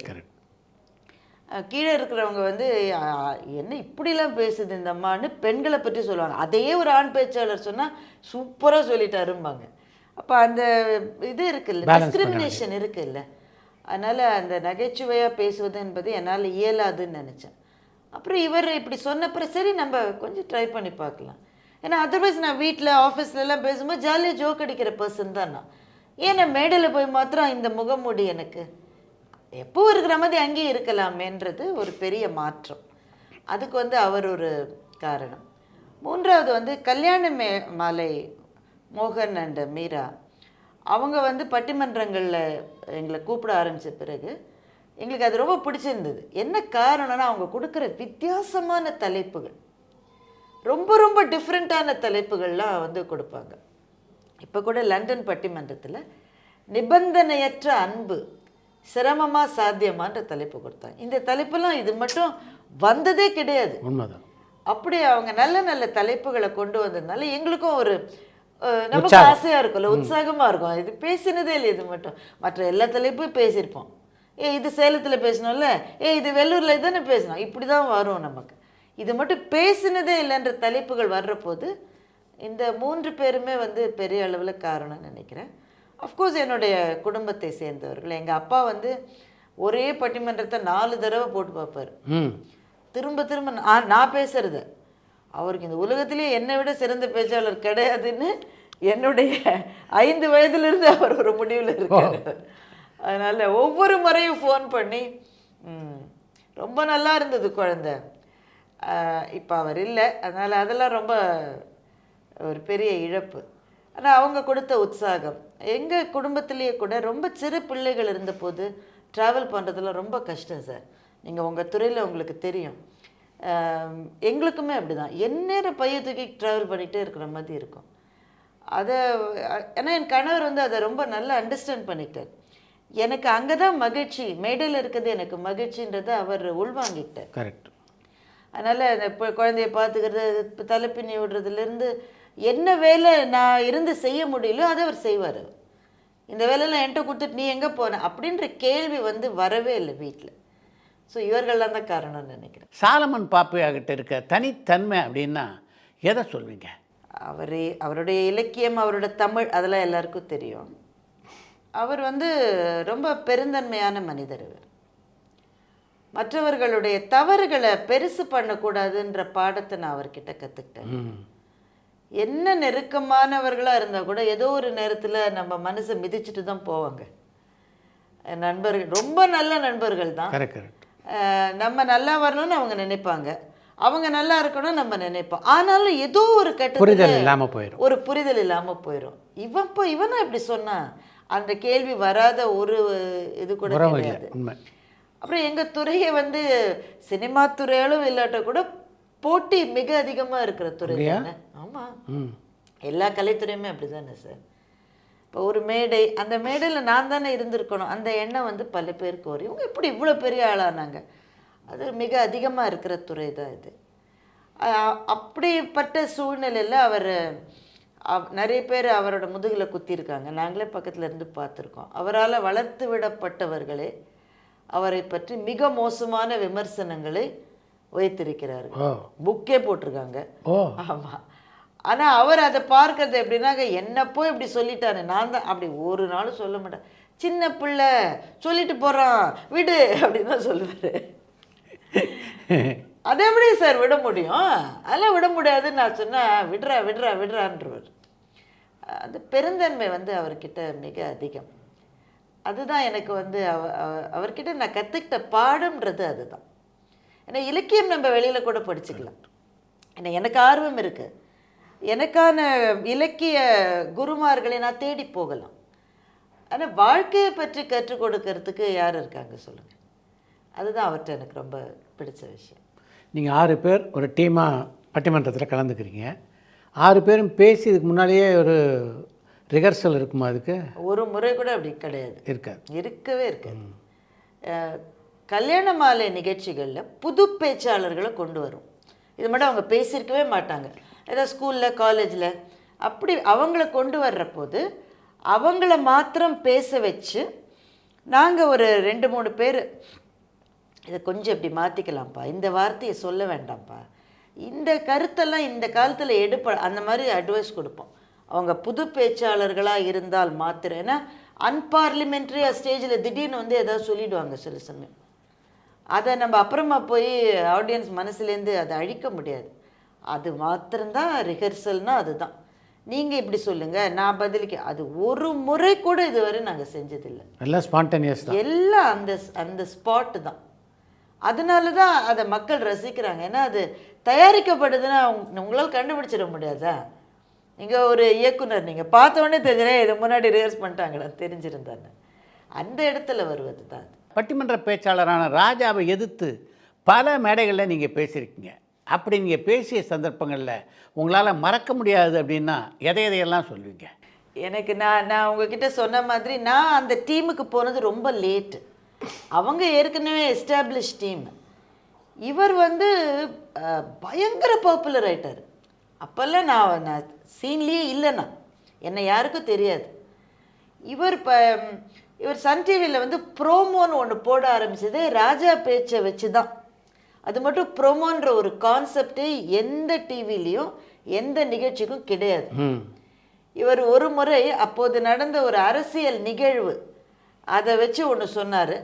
அதுக்கப்புறம் இன்னொரு முறை வந்து வீட்டில் வந்து மெட்டி ஒலிக்கு பிறகு தான் ரொட்டி ஒலின்றதை சொன்னார். உடனே அதை வந்து ப்ரொமோவாக போட்டாங்க, பத்திக்கிச்சு. ஆமாம். ஆனால் இவர் செம பாப்புலர். அப்போ அதனாலேயே வந்து இவருக்கு பிறகு பேசுவதற்கு யாருக்குமே ஒரு தயக்கம். ஏன்னா ஆடியன்ஸுக்கு அவர் அவ்வளோ பிடிக்கும். ஆடியன்ஸுக்கு பிடிச்சவங்களை நீங்கள் எதிர்த்தா உங்களை பிடிக்காம போயிடும். இது ஒரு சைக்காலஜி. ஆனால் சில சமயத்தில் அவர் எடுத்துக்கிட்ட அணி வந்து அவர் 5வது பேச்சாளர் தான், 6வது யாரை பேசி தானே ஆகணும். இப்போ ஒரு முறை தோஹாவில் வந்து என்னை இவங்க அப்போ தான் முதல்ல ஒரு வெளிநாட்டு பயணத்துக்கு என்னை கூட்டிகிட்டு போகிறாங்க. தோஹாவில் நிகழ்ச்சி நடந்தது. எனக்கு சரியான தூக்கம், தூங்கி ஒழிஞ்சிக்கிட்டு இருக்கேன். நான் நடுவரை பற்றி இதெல்லாம் என்னத்தை பேச போகுது, தூங்கி ஒழிஞ்சிக்கிட்டு. அடுத்தவருக்கு உதவி செய்வதால் நமக்கு ஆபத்தா ஆனந்தமா இந்த தலைப்பு. ஆபத்துன்னு தான் அவர் பேசுவார். அப்போ அவர் 5th ஸ்பீக்கர் தான். ஆனந்தம்னு ஒருத்தர் பேசணும், அது நான் தான் பேசினேன். அவர் பேசுகிற போது ஆடியன்ஸ் அப்படி ரசிக்கிறாங்க, கைத்தட்டுறாங்க, திருவிழா மாதிரி இருக்குது. அப்போ அவர் தனக்கு உதவி செஞ்சு அவர் பல்பு வாங்கின சம்பவத்தெல்லாம் சொல்லிக்கிட்டே வர்றார். இட்ஸ் ஸோ ஹேப்பன்ட் அவர் சொன்ன 2 சம்பவத்தில் குடிச்சிட்டு இருந்தவங்களுக்கு இவர் போய் உதவிருக்காரு. அவங்க ஏதோ இவரோட சண்டை போட்டிருக்காங்க, தள்ளி விட்டுருக்காங்க. அந்த மாதிரி 2-3 சம்பவம் வந்துருச்சு. நான் அப்போ ரொம்ப புது பேச்சாளர், எனக்கு ஒன்றும் பெரிய தயாரிப்புலாம் இல்லை. நான் போனோடனே ஆமாம் ஏன் எப்போவுமே குடிகாரங்களுக்கு மாத்திரம் நீங்கள் உதவி செய்கிறீங்கன்னு கேட்டேன். ஆடியன்ஸ் வந்து கை தட்டி தட்டி தட்டி அவங்களால நம்பவே முடியல. அந்த டேவிட் அண்ட் கோலியாத் மாதிரி ஆயிடுச்சு. இவ்வளவு பெரிய பேச்சாளர் யாருன்னே தெரியாது, இவங்க வந்து இப்படி ஒரு கேள்வியில் மடக்கிட்டாங்களேன்னு சொல்லிட்டு. பட்டிமன்றம்ன்றது அதுதான். இப்போ நான் பேசியிருந்தேன், அவர் பதில் சொன்னாலும் அப்படி தான் பதில் சொல்லியிருப்பார். ஆனால் ஆடியன்ஸ்க்கு அது ரொம்ப பிடிச்சது. அப்போ ஒரு தடவை கை தட்டி முடித்து திரும்ப ஒரு தடவை ஆரம்பித்து கை தட்டினாங்க. அந்த சம்பவம் தான் எனக்கு ஒரு இதை கொடுத்தது. அப்போ யாருடைய பேச்சையும் மறுக்க முடியும், மறுக்கவே முடியாத பேச்சாளர்னு உலகத்தில் யாரும் கிடையாது. எந்த பேச்சிலையும் ஒரு லூப் ஹோல் இருக்கும், என் பேச்சிலையும் இருக்கும். அதை நீ சரியாக கவனித்து லூப் ஹோலில் பிடிச்சிட்டேன்னா நீ அதுதான் எனக்கு பட்டிமன்ற டெக்னிக்கை கொடுத்து. அதனால் அந்த ப்ரோக்ராம் என்னால் மறக்கவே முடியாது. அதே மாதிரி இங்கே வந்த பிறகு சன் டிவி நிகழ்ச்சி ஒன்றுலையும் அவருக்கு பிறகு நான் பேசினேன். அதுவும் அப்படி தான் அமைஞ்சுது. ஆடியன்ஸ் வந்து அதை நான் ரொம்ப சிறப்பாக செய்யலைன்னா கூட அவங்களுக்கு ராஜாவையே எதிர்த்து கேள்வி கேட்குறாங்கப்பா அப்படின்ற ஒரு இது கிடைச்சிது எனக்கு. அந்த 2 பட்டிமன்றங்களுமே மறக்க முடியாது. இந்தியாவிலே உள்ள பல ஊர்களை தாண்டி வெளிநாட்டிலையும் பல பட்டிமன்ற நிகழ்ச்சிகளையும் கலந்துக்கிட்டு இருக்கீங்க. இதில் உங்களை கவர்ந்த மேடை அப்படின்னா எதை சொல்வீங்க? நிறைய நாடுகள், அங்கே யூஎஸில் வந்து ஒவ்வொரு இடத்துலையும் பட்டிமன்றம் நடத்தியிருக்கோம். இப்போ சமீபத்தில் ராஜா சாரும் நானும் போய் 6 ஊர்களில் பட்டிமன்றம், எல்லாமே ரொம்ப சக்ஸஸ்ஃபுல்லாக இருந்தது. ஆனால் எங்கள் மனதுக்கு மிக மிக மிக பிடித்த ஒரு பயணம்னா நாங்கள் யாழ்ப்பாணத்துக்கு போனது தான். 2015 அங்கே இறுதிப் போர் முடிந்து ஒரு 8 வருஷம் கழித்து நாங்கள் அங்கே போனோம். யாழ்ப்பாணத்தில் இருக்கிற இந்திய துணை தூதரகம் அந்த நிகழ்ச்சிக்கு ஏற்பாடு செஞ்சுருந்தாங்க. அந்த இறுதிப் போருக்கு பிறகு பெரும்பாலும் அங்கே நிகழ்ச்சிகள்லாம் அது அப்போ ஆரம்பிக்கல. எஸ்பிபி மட்டும் ஒரு முறை போய் அவங்களுக்காக பாடியிருந்தார். அவங்களுக்கு எஸ்பிபின்னா உயிர், அவங்களுக்கு அப்படியே கொண்டாடி தீர்த்துருக்காங்க. ஆனால் வேறு நிகழ்ச்சிகளே கிடையாது. நாங்கள் தான் அடுத்தது போகிறோம். அங்கே சங்கிலியான் தோப்புன்ற ஒரு இடத்துல அவங்க நிகழ்ச்சி ஏற்பாடு பண்ணி 750 சேர் போட்டிருந்தாங்க பட்டிமன்றத்துக்கு. 4000 பேர் வந்திருந்தாங்க. எங்கே பாரு தலைகள் தான் தெரியும். சுற்றி இருக்கிற தெருக்களில் இருக்கிற எல்லா கட்டடங்களினுடைய எல்லா ஜன்னல்களிலும் முகங்களை நாங்கள் பார்த்தோம். அப்படி ஒரு அன்பை, அப்படி ஒரு வரவேற்பை வந்து ரொம்ப நெகிழ்ச்சி ஆயிடுச்சு எங்களுக்கு. காயப்பட்ட மக்கள் அவங்களுக்கு வந்து அவங்க சொல்கிறாங்க, பங்கரில் இருப்போம், குண்டு வீசும்போது பங்கரில் இருப்போம், பேட்ரியில் வந்து கனெக்ட் பண்ணி உங்கள் பட்டிமன்றத்தை கேட்போன்றாங்க. அதுதான் வந்து இப்போவும் சமீபத்தில் இப்போ ஒரு 2 வாரம் முன்னாடி நாங்கள் யாழ்ப்பாணம் போயிருந்தோம். அது அது ஒரு க்ளோஸ்டு ஆடிட்டோரியமில், அங்கேயும் அப்படி தான் 700-750 சீட்டிங் கெப்பாசிட்டி, 1000 பேர் வந்திருந்தாங்க.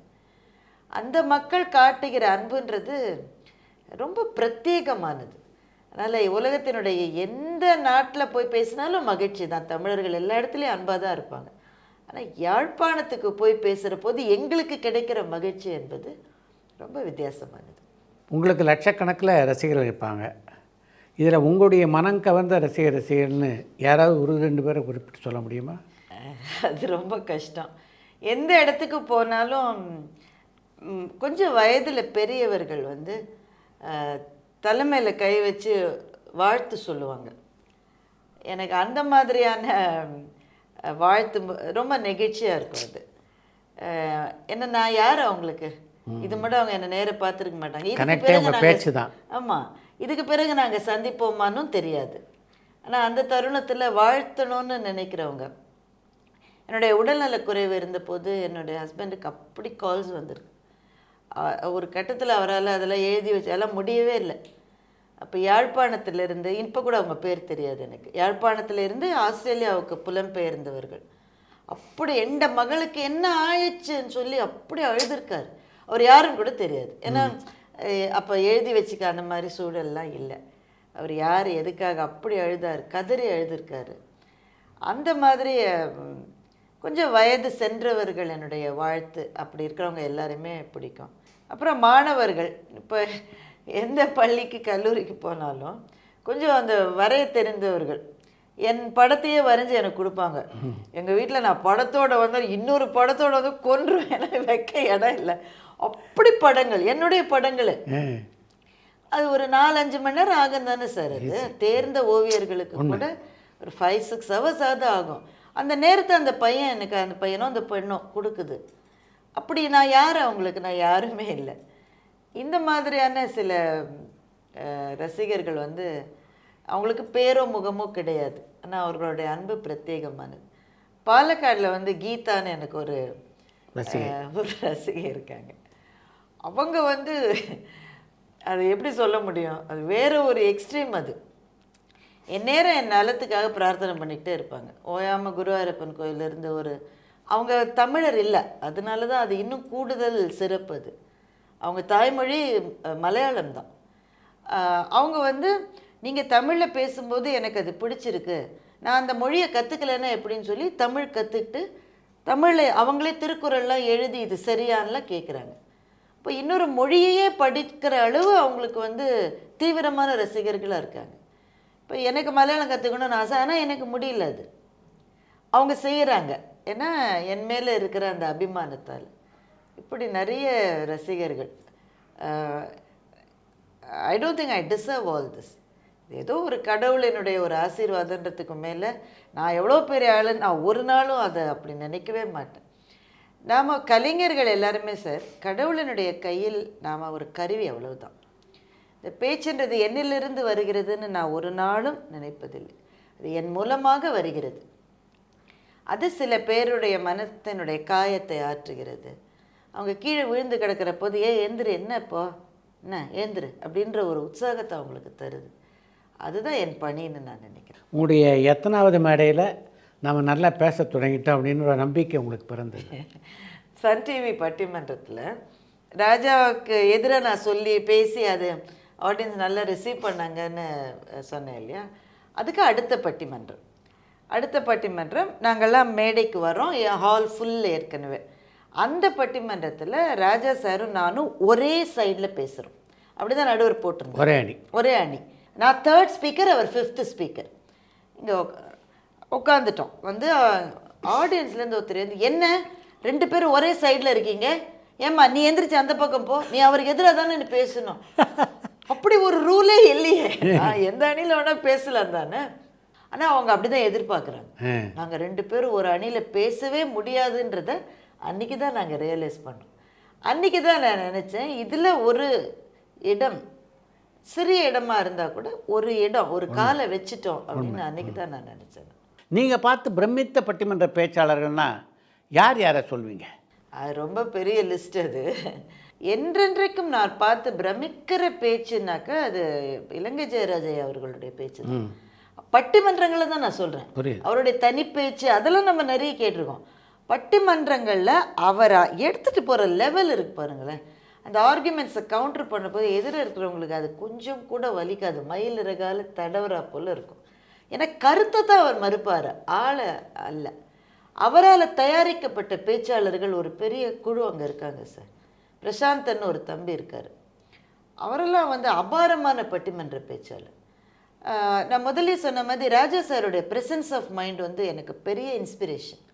அந்த இடத்துல அவர் சிந்திப்பார், இந்த பாயிண்ட்டை இப்படி ட்விஸ்ட் பண்ண இவரால் மாத்திரம்தான் முடியும் அப்படின்னு நம்ம நினைக்கிற அளவு நம்ம அவ்வளோ சீரியஸாக ஒன்று சொல்லியிருப்போம். இந்த உலகத்திலேயே ஒருவர் கூட இதை மறுக்க மாட்டோம், அப்படியே அதை இப்படி புரட்டி போட்டுருவார். அந்த விதத்தில் வந்து இவங்க 3 பேரும் ரொம்ப இன்ஸ்பயர் பண்ணுற பேச்சாளர்கள். போன தலைமுறை பேச்சாளர்கள் நிறைய பேர் இருந்திருக்காங்க. பட்டிமன்றத்துக்காகவே வாழ்ந்தவர் வந்து எங்கள் தாக்கு சுப்பிரமணிய ஐயா அவர்கள். எங்கள் டீமில் ரொம்ப வருஷங்கள் இருந்தவர். அவர் இப்போ இல்லை, எதிர்பாராத விதமாக அவர் காலமாயிட்டார். அவர் தான் ஃபஸ்ட்டு ஸ்பீக்கராக எப்போவுமே இருப்பார். பின்னாடி வரவன் பூரா அவரை திட்டி தீப்பான். அவருக்கு ஒரு பேசுவார். ஆமாம், முதல்ல இவர் பேசிடுவார். இவரால் மறுப்பு சொல்ல வாய்ப்பே கிடையாது. அதுக்கப்புறம் வரவன் தாக்கு என்ன சொன்னார்னு எல்லாரும் அவருக்கு பதில் சொல்லுவாங்க. சொல்லி அவர் பாட்டுக்கு ஜாலியாக உட்காந்துருப்பார். அப்படி ஒருவர் தன்னைத்தானே அதுக்கு ஒப்படைச்சாதான் பட்டிமன்றம் as a டீம் வந்து ஜெயிக்க முடியும். அவர் வந்து எல்லா தலைப்புகளுமே அபாரமாக பேசுவார்.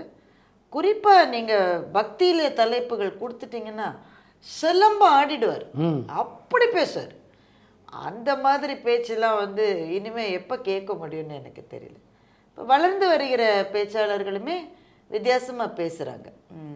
எங்கள் அணியில் பேசுகிற தங்கை தெய்வானை, அனுகிரகா அதிபதி பகவான், இவங்கெல்லாம் வளர்ந்து வருகிற நல்ல பேச்சாளர்கள், சிறப்பாக பேசிகிட்ருக்காங்க.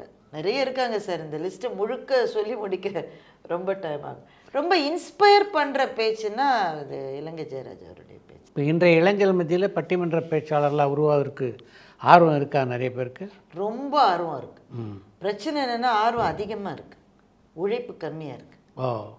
ஆர்வம் எப்படின்னாக்கா எடுத்த உடனே அடுத்த சன் டிவி பட்டிமன்றத்தில் மேடம் என்னை எப்படியா பேச வச்சுருங்கன்றாங்க. அது வந்து 18வது ஸ்டெப்புடா. அது நீ முதல் ஸ்டெப்பில் கால வை ராஜா, நீ முதல் ஸ்டெப்பில் வையே. இது மட்டும் எங்கேயா பேசியிருக்கேன், ஆனால் நான் எங்கள் வீட்லேயே பேசி வீடியோலாம் எடுத்திருக்கேன்னு சொல்கிறாரு. நல்ல விஷயம், அது தப்பாக சொல்ல. ஆனால் சன் டிவி பட்டிமன்றத்தில் வருதுன்றதுக்கு பல படிகள் இருக்குது. அதுக்கான உழைப்புன்றது அவங்களுக்கு என்னென்னா, முன்னாடியே இதே தலைப்பில் யூடியூப்பில் யார் பேசியிருக்காங்க, மோகனசுந்தரம் பேசியிருக்காரா, புலவர் ராமலிங்கம் பேசியிருக்காரா, அதை கேட்டு அப்படியே காப்பி பேஸ்ட் அதைத்தான் அவங்களே பேசுகிறாங்களே. நீ அதை பேசக்கூடாது, நீ என்ன நினைக்கிற அதை பேசு. நீ அந்த உழைப்பு கம்மியாக இருக்குது, ஆர்வம் மிக அதிகம், உழைப்பு மிக குறைவு. இது வந்து கவலை அளிக்கிற ஒரு விஷயந்தான். ஏன்னா அவங்க என்ன நினச்சிட்டாங்கன்னா, சில பட்டிமன்றங்களை பார்த்து துணுக்கு தோறணும், ஒரு நகைச்சுவை தோறணும், எதிர இருக்கிறவங்கள ரொம்ப எப்படி சொல்கிறது கேவலமாக பேசுவது, ஆடியன்ஸை வந்து கீழே இறக்குவது ஒரு பேச்சாளருடைய வேலை அல்ல. அவர்கள் ஒருவேளை கீழே இருந்தால் கூட, அப்படி யாரும் கிடையாது, ஒருவேளை கீழே இருந்தால் கூட அவங்களையும் இன்னும் உயர்த்துவது தான் ஒரு பேச்சாளரினுடைய பணியாக இருக்கணும். அப்போ உருவ கேலி, நீ என்ன அப்படி இருக்க, நீ என்ன இப்படி இருக்க, இதெல்லாம் என்னால் நினச்சி கூட பார்க்க முடியல. ஆனால் இது இப்படி பேசினா கைத்தட்டுறது, நம்ம ஊரில் எது சொன்னாலும் கைத்தட்டுறதுக்கு 10 பேர் இருக்காங்க தானே. நீ எவ்வளவு மோசமான ஒரு கருத்தை சொன்னாலும் சுற்றி இருக்கிற 10 பேர் கைத்தட்டுறாங்கல்ல. அது பேசுகிறவருக்கு வெறி ஏற்றுகிறது, போதை ஏற்றுகிறது. இவன் கைத்தட்டுறதுனாலே நீ பேச்சாளராக ஆகிட முடியாது. ஆடியன்ஸ்குள்ளே நல்ல தெரிஞ்சவர் ஒருத்தர் உட்காந்துருப்பார், அவர் தன்னை வெளிக்காட்டவே மாட்டார். அவர் மனசில் நினைக்கணும், இந்த தம்பி நல்லா பேசுகிறான், அதுதான் நமக்கான உண்மையான ரெக்கக்னிஷன். சுற்றி இருக்கிற இந்த ஈசல் கூட்டம் கைத்தட்டுறது அல்ல. அதை அவங்க புரிஞ்சுக்கலை. இப்போ சூழல் வந்து கொஞ்சம் மாறி இருக்குது. ஆனால் அவங்கள குறை சொல்ல முடியாது. இப்போ நாங்கள் தானே இந்த துறையில் இருக்கிற முன்னோடிகள், நாங்கள் தான் சரியாக வழிகாட்டணும் அவங்களுக்கு. இப்போ பட்டிமன்ற மேடைகளை பெரும்பாலும் நகைச்சுவை ஆதிக்கம் செலுத்துது அப்படின்னு சொல்லலாமா? அது பட்டிமன்றங்கள்ன்றதே நீங்கள் 2 விதமாக பார்க்கணும் சார். ஒன்று தொலைக்காட்சியில் வர பட்டிமன்றம், இன்னொன்று தொலைக்காட்சியில் வராத பட்டிமன்றங்கள். இந்த தொலைக்காட்சியில் வராத பட்டிமன்றங்களில் வந்து நகைச்சுவையும் நல்ல கருத்துக்களும் சம விகிதத்தில் தான் இருக்குது. நான் இப்போ யூஎஸில் நாங்கள் போய் பேசினோன்னு சொன்னேன் இல்லையா, இந்த முறை நாங்கள் என்ன செஞ்சோன்னா ஒரு வித்தியாசமான ஒரு அப்ரோச். எல்லா இடத்துலையும் 6 ஊர்லேயும் நாங்கள் போட்ட கண்டிஷன் என்னன்னாக்க 2 அணிலையும் அங்கே இருக்கிற மாணவ மாணவிகளை பேச வைக்கணும். அந்த பிள்ளைங்க வந்து பிறந்ததுலேருந்தே அங்கே இருக்கிறவங்க, அங்கே பிறந்து வளர்ந்தவங்க, அவங்க வீட்டில் தமிழ் பேசுறது ரொம்ப கடினம். மேடையில் நீங்கள் தமிழ் பேசணும். நீங்கள் நம்ப மாட்டீங்க சார், நாங்களே நம்பலை. அங்கே வந்து முதல்ல வணக்கம்னு ஏதோ சொல்லிவிட்டு அவன் இங்கிலீஷில் தான் அவனுக்கு வரும், தமிழில் வர. அவங்களும் கேட்டாங்க, நடுவில் இங்கிலீஷ் வந்துருச்சுன்னா இப்போ வந்தால் பரவாயில்ல, நீ பேச, அதான் முக்கியம். ஆனால் என்னம்மா பேசினாங்க நம்ம பிள்ளைகள். அங்கே இருக்கிற யூஎஸில் இருக்கிற தமிழ் பள்ளிகள் செய்கிற மகத்தான சேவையினால தான் அது. நம்ம ஊரில் அவ்வளோ தமிழ் கிடையாது சார். அவங்க பேசுகிறாங்க நல்ல உறவா நட்பா தலைப்பு. ஒரு வயதானவர் வந்து உறவுதான்னு பேசிட்டு நட்பை பற்றி, நட்பெல்லாம் என்ன இருக்குது, எல்லாம் தண்ணி அடிப்பான் அவன். அப்புறம் ஒரு பையன் பேசுகிறேன், 8ஆம் கிளாஸ் படிக்கிறான் சார். அவரை பார்த்து நட்புன்னா என்னன்னு தெரியுமா, நம்ம தலைவர் டைலாக் தேவான என்ன தெரியுமா அப்படி சொல்லி ஆரம்பிக்கிறோம். என்ன கிளாப்ஸுன்றீங்க, எங்களுக்கு பரவசமாக இருந்தது. இப்போ இந்த மாதிரியான புது புது டேலண்ட்டை வந்து பார்க்குற போது அது எங்களுக்கு பெரிய மகிழ்ச்சியை வந்து அது கொடுக்குது. அதில் டேலண்ட் வந்து இருக்குது, அதை சரியானபடி அடையாளம் கண்டு நாங்கள் அந்த மாதிரியான பேச்சாளர்களுக்கு ஒரு இடம் கொடுக்க வேண்டியது எங்களுடைய கடமையாக இருக்குதுன்னு நினைக்கிறேன். ஸோ இதுதான் பட்டிமன்றத்தினுடைய அடுத்த தளமாக இருக்கும். ஸோ இந்த மாதிரி நிகழ்ச்சிகளில் முழுக்கவே நகைச்சுவை மாத்திரம் கிடையாது, நல்ல கருத்துக்களை சொல்கிறாங்க, நம்மளை புதுமையாக சிந்திக்க வைக்கிற அளவு சொல்கிறாங்க. இது ஒரு பக்கம் போயிட்டுருக்கு. இன்னொரு பக்கம் தொலைக்காட்சிகளில் ஸ்பெஷல் டேஸில் வர பட்டிமன்றம், அதில் வந்து சேனல்ஸே அது நகைச்சுவை தான் அதில் பெரிய அளவில் இருக்கணும்னு தான் நினைக்கிறாங்க. அப்படி தான் இன்சிஸ்ட் பண்ணுறாங்க. நாம் தப்பி தவறி இலக்கியத்துலேருந்து ஒரு கவிதை சொன்னால் அதை கட் பண்ணிவிடுவாங்க. திருக்குறள் சொன்னால் கூட அவங்களுக்கு ஐயோ ரொம்ப பெருசாக இருக்கே அப்படின்னு தோணும் போல் இருக்கு அவங்களுக்கு. அதனால் இதை எல்லா இடத்துலையுமே நகைச்சுவை மாத்திரம்னு சொல்லிட முடியாது. தொலைக்காட்சிகளில் அவங்களுக்கு நேரம் குறைவு, அதில் கமர்ஷியல் ரெக்குயர்மெண்ட்ஸ் ரொம்ப அதிகமாக இருக்குது. அதுக்குள்ளே ஃபிட்டின் பண்ணும்போது அவங்க நகைச்சுவைக்கு தான் பிரதானம் கொடுப்பாங்க. அதற்கு வெளியே நடக்கிற பட்டிமன்றங்களில் 2 சம அளவில் இருக்குது. இது போன்ற பட்டிமன்ற நிகழ்ச்சிகளில் பிரச்சனைகளை சந்திக்கக்கூடிய சூழல் எப்போது உங்களுக்கு நேர்ந்திருக்கா?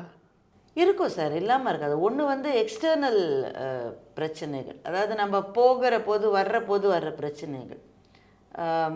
பட்டிமன்றம் முடிஞ்சு திரும்புகிற போது கலவரத்தில் மாட்டிக்கிட்டு நடுராத்திரியில் ஸ்டக் ஆகி அந்த மாதிரியான அனுபவங்கள்லாம் நிறைய உண்டு, ஏகப்பட்ட அனுபவங்கள் உண்டு. விழுப்புரத்துலேருந்து வந்துட்டு இருக்கிற போது ராத்திரியே ட்ராவல் செய்கிறோம். அது என்ன காரணம்னு எனக்கு ஞாபகம் இல்லை. இரவோடு இரவாக போயிடணும்னு சொல்லி பண்ணிட்டாக்கா அங்கே பிரச்சனை.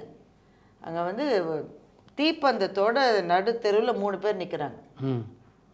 என்ன செய்வீங்க நீங்கள்?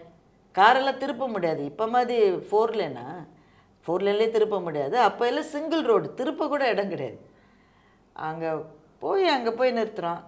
என்ன நினச்சிக்கிட்டு ட்ராவல் பண்ணிட்டு இருக்கீங்க, என்ன பூரை பற்றி எரியுது, நீ காரை விட்டுட்டு போயிடுவியா நீ அப்படின்னு கேட்குறான் அந்த ஆள். அப்புறம் உள்ள லேடிஸ் எல்லாம் கூட்டிட்டு ட்ராவல் பண்ணுறீங்களா, திரும்பி போங்க மரியாதை. அங்கே பெண்கள் இருந்ததுனால அந்த ஆண்கள்லாம் பழைச்சாங்க அன்றைக்கி. நாங்கள் பெண்கள்லாம் இருக்கிறதுன்றதுனால காரை திருப்பிக்கிட்டு போய், இல்லாட்டா அவன் நிச்சயமாக ஏதாவது பெரிய பிரச்சனை வந்து. இந்த மாதிரியான சிக்கல்கள்லாம் நிறைய உண்டு. ஒரு இடம் 2 இடம் இல்லை, ஏகப்பட்ட இடங்கள். மேடைகளில் சிக்கல் அப்படின்றது என்னன்னாக்கா, சில சமயம் சில பேச்சாளர்கள் அந்த வேர்ட்ஸை சரியாக கண்ட்ரோல் பண்ண மாட்டாங்க, ஏதாவது ஒன்று சொல்லிடுவாங்க. அப்போ கூட்டத்தில் இருக்கிறவங்களுக்கு எந்திரிச்சு நின்று கத்த ஆரம்பிப்பாங்க. அது எப்படி அப்படி சொன்னால் அதை வாபஸ் வாங்க, மன்னிப்பு கேளு. அப்போ நடுவர் வந்து அவங்க 2 பேருக்கும் ஒரு மாதிரி மீடியேட் பண்ணி. 3வது பிரச்சனை குடிகாரர்கள். அது தமிழ்நாட்டில் நமக்கு பஞ்சமே கிடையாது. எல்லா இடத்துலையும் வர்ற மாதிரி ரோவில் வந்து உட்காந்துரும். நீ என்ன வேணா சொல்லு, அவரை மறுத்து பேசாத, நீ எனக்கு வார்னிங். நடுவர் உடனே, அப்பா பட்டிமன்றன்றதே மறுத்து தான் பேசணும்ப்பா, நீ என்ன வேணா சொல்லு, அவரை மாத்திரம் நீ மறுக்காது, அதையே சொல்லிட்டு இருப்ப. அதுக்கப்புறமா நாம் என்ன செய்ய முடியும் சொல்லுங்க? அங்கே அவங்க 2-3 பேர் வந்து அவரை அப்புறப்படுத்துறது ரொம்ப கஷ்டம். அப்புறப்படுத்தினால் திரும்பி வந்து உட்காந்துப்பார். போலீஸ் இருந்ததுன்னா அதுக்கு சரியான கவனிப்பை கொடுத்து அழைச்சிட்டு போவாங்க. எல்லா இடத்துலையும் அது இருக்குன்னு சொல்ல முடியாது. இந்த மாதிரியான பிரச்சனைகள் வரும். நமக்கு முதல்லலாம் ரொம்ப பயமாக இருக்கும். பட் இப்போ வந்து அந்த ஒரு கான்ஃபிடென்ஸ் வந்த பிறகு யாரையும் நம்ம வந்து கண்ட்ரோல் பண்ணலாம், எந்த மாதிரியான ஹாஸ்டைல் ஆடியன்ஸையும் நிற்க வைக்கலாம் அப்படின்ற அந்த தன்னம்பிக்கை வர்றதுக்கு இந்த மாதிரி நிறைய அடிப்படணும். அடிப்பட்டால் தான் அந்த தன்னம்பிக்கை வரும். அப்படிலாம் நிறைய அனுபவங்கள் உண்டு. ஒரு பேட்டியில் பார்த்தேன், சென்னை அப்படின்னோடனே நீங்கள் ஒரு 45 நிமிஷத்துக்கு தொடர்ந்து சென்னையை பற்றி பேசுகிறீங்க. இந்த அளவுக்கு சொல் வளம் வருவதற்கு யார் காரணம்? படிச்சுட்டே இருந்தால் தான் சார் வார்த்தை வளம் வரும். வார்த்தை வளம் என்பது நமக்கு மிக குறைவு. முதல்ல அதை நம்ம தெரிஞ்சுக்கணும். நம்ம மொழியில் இருக்கிற மிகச் செழுமையான சொற்கள் பெரும் பகுதியை நம்ம ஏற்கனவே இழந்துட்டோம். நம்ம கையில் இருக்கிற சொற்கள் ரொம்ப அருகி விட்டது. அப்புறம் இப்போ நம்ம வாட்ஸ்அப் வேர்ல்டுக்கு போனதுக்கு பிறகு இருக்கிற சொற்களையும் சிதைத்து கொண்டு இருக்கிறோம். தமிழை பெரும்பாலானவர்கள் ஆங்கிலத்தில் தான் டைப் பண்ணுறாங்க. அது செய்ய செய்ய அந்த மொழியினுடைய சரியான உச்சரிப்பு, அதனுடைய பயன்பாடு எல்லாம் குறைந்து குறைந்து குறைந்து குறைந்து வருகிறது. இப்போது ஒரு பேச்சாளர் அல்லது ஒரு எழுத்தாளர் அல்லது படைப்புத் துறையில் இருக்கிற யாராக இருந்தாலும் அவர்கள் நல்லா பேசுகிறாங்கன்னு நீங்கள் சொல்கிறீங்கன்னா, நான் அதை எப்படி புரிஞ்சுக்கிறேன்னா, அவருக்கு சொல்வளம் இருக்குதுன்னு நீங்கள் சொல்கிறீங்கன்னு தான் நான் புரிஞ்சுக்கிறேன். ஏன்னா நல்ல சொல்வளம் இல்லைன்னா எவ்வளவு நல்ல கருத்தை நீங்கள் சொன்னாலும் அது போய் சேராது. சரியான சொல் வேணும். அந்த சொல் எப்படி கிடைக்கும்னா, தொடர்ந்து படிப்பதனால் மாத்திரம்தான் சொல்வளம் அமையும். இப்போ வந்து மென்டல் வெல்னஸ் அப்படின்ற சொல்ல நாம் இப்போ கேள்விப்படுறோம். எஸ்பெஷலி ஆஃப்டர் தி பேண்டமிக் நிறைய அலுவலகங்களில் ஒர்க் ஷாப்ஸ்லாம் நடத்துகிறாங்க. மென்டல் வெல்னஸ் என்ன அர்த்தம்? மனம் என்பது நல்ல நலத்தோடு இருக்கு. உடல் நலம் மாதிரி மனநலம். ஆனால் ஆங்கிலத்தில் இந்த சொல் பல ஆண்டுகளாக கிடையவே கிடையாது. அவங்கள பொறுத்த மட்டும் மனிதர்கள் வந்து ஒன்று மன நலமே இல்லாதவர்கள், அதாவது அந்த மருத்துவமனையில் இருக்க வேண்டியவர்கள், மற்றவர்கள், இது ரெண்டுத்துக்கும் நடுவில் எதுவும் கிடையாது. ஆனால் தமிழில் ஒரு திருக்குறளே இருக்குது மென்டல் வெல்னஸை பற்றி. மனநலம் மண்ணுயிர்க்கு ஆக்கம், இனநலம் எல்லா புகழும் தரும்னு ஒரு குறள் இருக்குது. அப்போ 2000 வருஷமாக மனநலம் என்ற சொல்லே இங்கே இருக்குது. இது ஆங்கில சொல் வர்றதுக்கு இவ்வளோ ஆண்டாக இருக்குது. இப்போ சொல் வளம் என்பது குன்றாத மொழி, ஏன்னா பழமையான மொழி இது. அது அந்த சொற்கள் இருக்குது நமக்கு எப்படி தெரியும்? படிக்க படிக்க தான் தெரியும். ஒரு பேச்சாளன் அல்லது ஒரு எழுத்தாளனுடைய முதல் கடமை படிப்பது. படித்தா தான் சொல் வளம் வரும் அப்படின்றது தான் என்னுடைய கருத்து. எனக்கு எழுத்தாளர்கள் தான் அதை கொடுத்தாங்க. இன்றைக்கும் அவர்கள் தான் அந்த சொல் வளத்தை வந்து கொடுத்து கொண்டே இருக்கிறார். நாஞ்சில் நாடன் ஒரு எழுத்தாளர் கேள்விப்பட்டேன். அவர் சொல் பற்றி ஆராய்ச்சியே செய்கிறார். இந்த சொல் இங்கேருந்து வந்து, அந்த சொல் இங்கேருந்து வந்தது, கம்பெனியில் இருக்கிற சொற்களை வைத்து அவ்வளவு அருமையான ஒரு புத்தகத்தை எழுதியிருக்கார். இந்த சொல்லை எங்கிருந்து இவனுக்கு கிடைச்சிருக்கும்? அந்த அளவு எழுத்தாளர்கள் இருப்பதனால் எங்களுக்கு சொற்கள் கிடைக்கிறது. அவங்கக்கிட்டேருந்து வந்த கொடை தான் அது. பேச்சாளரான பாரதி பாஸ்கர் எங்கே எழுத்தாளரானீங்க? இல்லை, இது மட்டும் என்னுடைய புத்தகங்கள் 5 வந்திருக்கு சார். 5மே கவிதா தான் போட்டிருக்காங்க. அதில் 3 வந்து தொடராக வந்தது. அது எழுத்தாளர்லாம் சொல்லிட முடியாது. அதுக்கான ஒரு முயற்சியை எடுத்துக்கிட்டு இருக்கேன். அதை வந்து சிலம்பலி ஐயா என்னை பார்க்குற போதெல்லாம், பேசிக்கிட்டே இருக்காத, காற்றுல போயிடும், எழுது அப்படிம்பார். ஐயா நேரம் இல்லையா, இதுவே ரொம்ப கஷ்டமாக இருக்குயா, நேரத்தை உருவாக்கு, முடியும் சொல்லிகிட்டே இருப்பார். அவர் சொல்லும்போதெல்லாம் அதை நான் பெருசாக எடுத்துக்கல.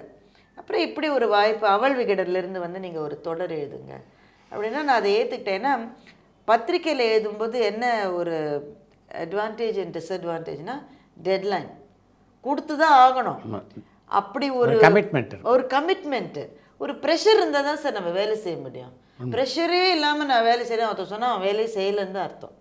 அந்த ஏதோ ஒரு டெட்லைன், ஏதோ ஒரு டார்கெட் இருந்தால் தான் நமக்கு நடக்கும். அது மட்டும் நம்ம பேனாவை கூட பேப்பரில் வைக்க மாட்டோம்.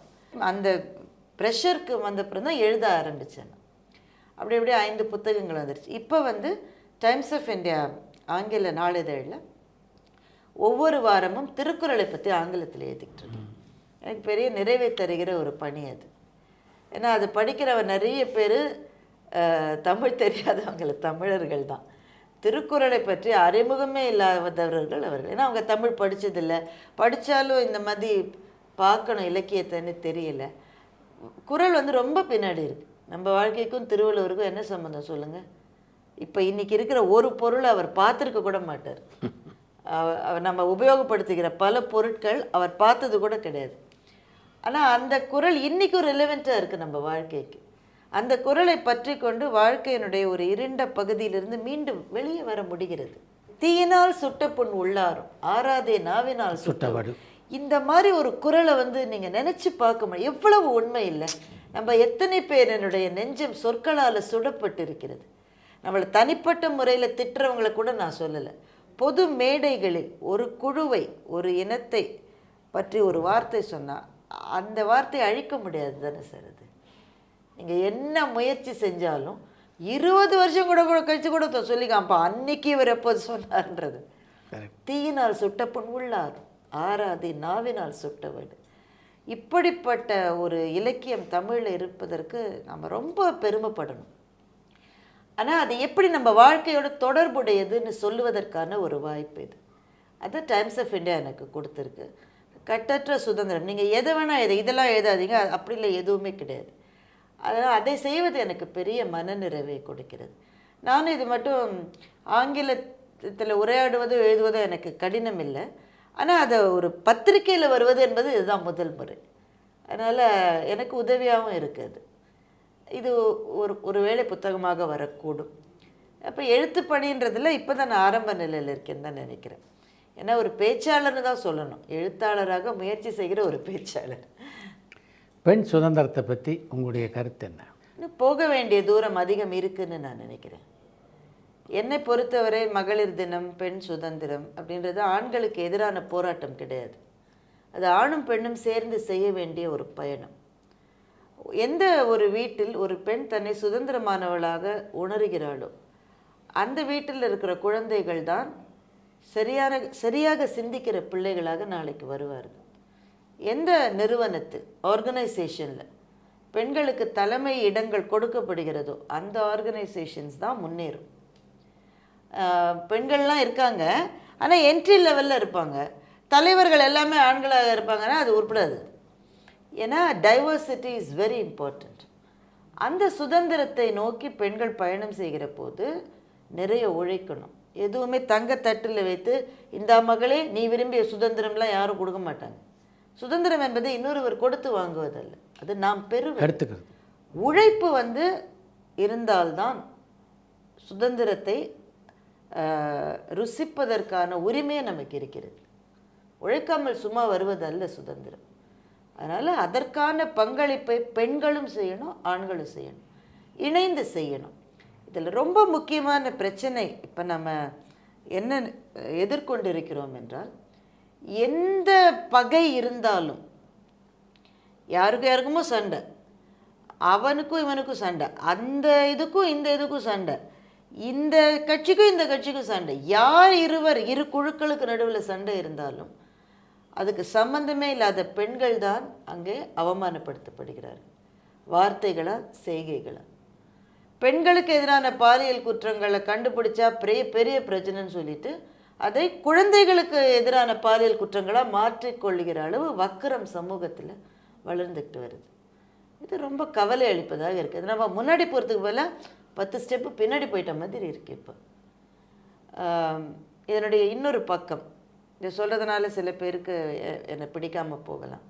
இதனுடைய இன்னொரு பக்கம், இந்த சட்டங்கள், இந்த சமூக செயல்பாடுகள் எல்லாம் இப்படி கஷ்டத்தில் இருக்கிற பெண்கள் அதுலேருந்து மீண்டு வரணுன்றதுக்காக வந்தது. ஆனால் சில பெண்கள் அதையே ஆண்களுக்கு எதிரான ஆயுதங்களாக மாற்றிக்கொள்கிறார்கள். உண்மை. கணவனுக்கு மனைவிக்கு சண்டை வந்ததா, நீ சண்டையை ரிசால்வ் பண்ணு, முடியலையே பிரிஞ்சு போது சட்டம் இருக்குது, ஏதோ ஒன்று செய். உடனே ஆலுமன் போலீஸ் ஸ்டேஷன் போய் அந்த மாமனார், மைத்துனர், மாமனாருக்கு ஒரு 87 வயசு இருக்கும், அவரெல்லாம் பிடிச்சி ஜெயிலில் வைக்கிற அளவு அந்த சட்டத்தை உபயோகப்படுத்துகிற பெண்களும் சில பேர் இருக்கத்தான் இருக்கிறார்கள். இதெல்லாம் இதுக்காக ஏற்பட்டது அல்ல. எவ்வளவு கஷ்டப்பட்டு இந்த சட்டங்களை கொண்டு வந்தோம். எத்தனை பேரினுடைய தியாகம், எத்தனை பேர் ரத்தத்தை சொரிந்து இந்த பாதைக்கு வர இவ்வளோ நாளாக இருக்குது. அப்போது அறம் அப்படின்ற ஒன்று இருக்கணும் எல்லாருடைய மனசுலையும். அதனால் இன்றைக்கு நம்ம இருப்பது இப்போ கொஞ்சம் கஷ்டமான ஒரு பாயிண்டில் தான் இருந்துகிட்ருக்கோம். ஒரு பக்கம் பின்னோக்கி போகிறோம், ஒரு பக்கம் மிஸ்யூஸ் பண்ணுகிறோம். இது ரெண்டும் இல்லாத பாதையில் பயணம் இருந்தால் பெண் விடுதலை என்பது மானுட விடுதலையினுடைய ஒரு பகுதி தானே. அது அப்போதான் கைகூடும்னு நான் நினைக்கிறேன். இன்றைக்கு பெரும்பாலும் மன முறிவுகள் ஏற்படுவதற்கு இந்த பெண் சுதந்திரம் ஒரு காரணம் அப்படின்னு நீங்கள் நினைக்கிறீங்களா? மன முறிவுகளுக்கு காரணம் பெண் உரிமை பற்றிய சிந்தனைகளே அல்ல. பெண் உரிமை என்பது ஒரு கான்செப்ட். தன்னுடைய உரிமை பற்றி சிந்திக்கிற ஒவ்வொருவரும் தன்னை சுற்றி இருக்கிறவர்களுடைய உரிமையை பற்றியும் சிந்திக்கணும். அப்போ தான் அது உரிமை. எனக்கு உரிமை இருக்கணும், நீ அடிமையாக இருக்கணும்னு நினைப்பது எப்படி உரிமையாக இருக்க முடியும்? அதனால் இவங்க அதற்கு அந்த முலாம் பூசுகிறாங்க. அந்த முலாமெல்லாம் கிடையவே கிடையாது. இன்றைக்கு மனமுறிவுகளுக்கு பெரும்பாலும் காரணமாக இருப்பது நான் ஏன் விட்டு கொடுக்கணும்னு ரெண்டு பேருமே நினைப்பது தான். டாலரன்ஸ் லெவல் ரொம்ப கம்மி. அது டாலரன்ஸ் லெவல் இருக்கணும்னு அவசியம் இல்லை. எதுவரை குழந்தைகள் பிறக்கிறவரை நான் ஏன் உனக்கு விட்டு கொடுக்கணும்? நீ சொல்கிறத நான் கேட்கணுமா? நான் என்ன நீ வச்ச ஆளா? இதெல்லாம் தாராளமாக சொல்லி அடிச்சுக்கலாம். ஆனால் பிள்ளைகளை இல்லாமல் இருக்கிற மட்டும் சண்டை போட்டுக்கிட்டே இருங்க. குழந்தைகள் வீட்டுக்கு வந்த பிறகு ரெண்டு பேரும் விட்டு கொடுத்தே ஆகணும். ஏன்னா அவங்க ஒன்று தானே அவங்கள்ட்ட கெஞ்சி கேட்டால் அவங்க பிறந்தாங்க. இந்த உலகத்துக்கு அவர்களை கொண்டு வந்தது நீங்கள். அப்போ அந்த குழந்தைகளுக்கான சரியான குடும்ப சூழலை உருவாக்குகிற பொறுப்பை ஏற்றுக்கொண்டு தானே நீங்கள் பிள்ளைகளை இந்த உலகத்துக்கு கொண்டு வந்திருக்கீங்க. அப்புறம் அந்த பொறுப்பை ஏற்றுக்கொண்ட பிறகு அந்த குழந்தைகளுக்கு மோசமான குடும்ப சூழலை ஏற்படுத்துகிற உரிமை உங்களுக்கு யார் கொடுத்தது? அதற்கு பிறகு விட்டு கொடுத்து தான் ஆகணும். பிள்ளைகளுக்காக விட்டு கொடுக்கணும், அந்த குடும்பம் ஒன்றாக இருப்பதற்காக விட்டு கொடுக்கணும். எக்ஸ்ட்ரீம் ஸ்டெப்ஸில் வேறு வழி இல்லைன்னா செய்யலாம். ஆனால் இந்த சின்ன சின்ன விஷயத்துக்கு அவங்க அம்மா பேச்சையே கேட்குறாரு, என்னை வெளியில் கூட்டிகிட்டு போக மாட்டேங்கிறாரு, என்னை ஃபோன் பேச விட மாட்டேங்கிறாரு. இந்த மாதிரியான காரணங்களுக்காக விலகி போக வேண்டும் என்றால் தாராளமாக விலகி போங்க. குழந்தை பிறக்காத மட்டும். குழந்தை என்று ஒன்று வந்த பிறகு ரெண்டு பேருனுடைய பொறுப்பு. ரெண்டு பேரும் ரொம்ப எச்சரிக்கையாக இருக்கணும். பிள்ளைகளினுடைய நெஞ்சுக்குள் நஞ்சை கொட்டுகிற குடும்பங்கள் நிறைய இப்போ இருக்குது. அது எனக்கு பெரிய கவலையை தருகிறதாகத்தான் இருக்குது. அதனால் பெற்றோர்களாக ஆன பிறகு காம்ப்ரமைஸ்ன்றது இல்லாமல் முடியாது சார். விட்டு கொடுக்க தான் வேணும். It is a must. அதை திருமணத்துக்கு முன்னாடியே அந்த இளைஞனுக்கும் அந்த மணப்பெண்ணுக்கும் நம்ம சொல்லணும். விட்டு கொடுத்து தான் போகணும். அப்போ தான் ஒன்றா இருக்க முடியும். அதெல்லாம் எனக்கு வேலைக்கு ஆகாது சார்னா நீ தயவு செஞ்சு கல்யாணமே பண்ணிக்காது. B single. என்ன இப்போ ஆச்சு? அதுதான் என்னுடைய பார்வை. நீங்கள் சிவாஜியினுடைய மிக தீவிர ரசிகர் இல்லை? என் கணவர் பயங்கரமான ரசிகர். அவர் ஒரு பாடகரும் கூட. ஆனால் ஸ்டேஜில் பாடுறவர் இல்லை, வீட்டில் பாடுறவர். எஸ்பிபி மாதிரியே பாடுவார், பிரமாதமாக பாடுவார். எங்கள் ரெண்டு பேருக்கும் இருக்கிற காமன் இன்ட்ரெஸ்ட்ன்றது இசையும் பழைய திரைப்படங்களும். நாங்கள் ரெண்டு பேரும் சிவாஜியினுடைய பேரபிமானிகள். அவருடைய நடை, அவருடைய அந்த சிரிப்பு, அதெல்லாம் வேறு லெவல் சார். அதை 1 hour பேசலாம் அதை பற்றி. அவருடைய பெரிய ரசிகர்கள் நாங்கள் ரெண்டு பேருமே. பார்க்க பரவசமாக இருக்கும். எப்போ மனச்சோறு இருந்தாலும் தில்லான மகள் தான். அதை பார்த்தா சரியாக இருக்கும். அப்புறம் சிவாஜியை தாண்டி யார் யாரெல்லாம் உங்களுக்கு ரொம்ப பிடிக்கும்? நான் எப்போவுமே தலைவர் ஃபேனு. ஆமாம். அது முரட்டுக்காலை வந்தப்போ நான் 9th or 10th ஏதோ. அப்போ இந்த மன்னன் படத்தில் ரஜினி கவுண்டமணி சட்டையெல்லாம் புழிஞ்சு டிக்கெட் வாங்குவாங்கல்ல, நாங்களாம் அந்த ரேஞ்சு. கொட்டிவாக்கத்தில் ஜெயந்தி தியேட்டர். அப்போ அந்த கால ஜெயந்தி தியேட்டர் எப்படி இருக்கும்? அங்கே போய் மேட்னி ஷோக்கு காலையில் 9 மணிக்கு வீட்டில் சோத்தை தின்னுட்டு பஸ்ஸை பிடிச்சி க்யூவில் நின்றுட வேண்டியது. அந்த ஜோதியில் ஐக்கியமாகி மேட்னி ஷோ பார்த்துட்டு வெளியில் வரும்போது எங்களெல்லாம் பார்க்க எப்படி இருக்குன்றீங்க. அதில் முரட்டுக்காலை ரஜினிகாந்த்னு போட்ட உடனே ஓன்னு கத்தி அந்த மாதிரி ரேஞ்சில் ரசிகர்கள். அதனால் எப்போவுமே தலைவர் தான். அஃப்கோர்ஸ் கமல்ஹாசனுடைய பன்முக ஆற்றல் என்பது என்னை எப்போவுமே பிரமிக்க வைக்கும். அவரால் செய்ய முடியாது எதுவும் இல்லையா அந்த உலகத்தில் அப்படின்ற கேள்வி வந்துக்கிட்டே இருக்கும். அவர் அப்படி இதே மாதிரி ஏதோ ஒரு இன்டர்வியூவில் உட்காந்துக்கிட்டு அந்த தசாவதாரம் பாட்டியோட குரல்லே பேசுகிறாரு. நான் கூட நினைச்சேன் அது ஏதோ டெக்னாலஜி இதில் ஆல்ட்ரு பண்ணி, அதெல்லாம் ஒன்றும் இல்லை, அப்படியே பேசுகிறாரு. எந்த பிச்சில் பாடுறாரு, போட்டு வைத்த காதல் திட்டம், ஓகே கண்மணி, எந்த ரேஞ்ச் அது. அஃப்கோர்ஸ் டான்ஸ் எல்லாமே அவருடைய பன்முகத்திறன் என்னை வியக்க வைக்கும். இப்போதைய நடிகர்கள்லாம் எனக்கு பொன்னியின் செல்வனுடைய காஸ்டிங்கில் எல்லாரையுமே ரொம்ப பிடிச்சிருந்தது. எனக்கு மிக மிக துல்லியமான காஸ்டிங் அது. அது விக்ரமாக இருக்கட்டும், கார்த்தியாக இருக்கட்டும், ஜெயம் ரவி, த்ரிஷா, எல்லாருமே ரொம்ப பிரமாதமான காஸ்டிங். அவங்களெல்லாம் பிடிச்சிருக்கு. இப்போ அதற்கும் பிறகு இருக்கிற நடிகர்கள்லாம் எனக்கு அவ்வளோ சொல்ல தெரியல. அது அது அது மட்டும் பிடிச்சிருக்கு. ரொம்பவும் கஷ்டப்பட்டு சூப்பர் ஸ்டார் ரஜினிகாந்துடைய படங்களை பார்த்த தீவிர ரசிகை நீங்கள். அப்படிப்பட்ட உங்களுக்கு சூப்பர் ஸ்டாரை சந்தித்து பேசக்கூடிய வாய்ப்பு எப்போ கிடைச்சிது? தலைவர் முதல்ல சந்தித்தது என்னுடைய புத்தகம் ஒன்றுக்கு அவர் முன்னுரை எழுதினார். புத்தகமாக வந்தபோது சிறகை விரிப்பறன்னு ஒரு புத்தகம் வந்தது. அந்த புத்தகம் வெளியிடும்போது ராஜா சார் சொன்னார், அப்போ தான் அந்த சிவாஜி படம்லாம் முடிஞ்சு தலைவர்கிட்ட போய் ஒரு முன்னுரை கேட்கலாம். ஐயோ, அவரெல்லாம் புத்தகத்துக்கு போய் முன்னுரை தருவாரா, எவ்வளோ பெரிய ஆள். ஆனால் கொடுத்துட்டாரு.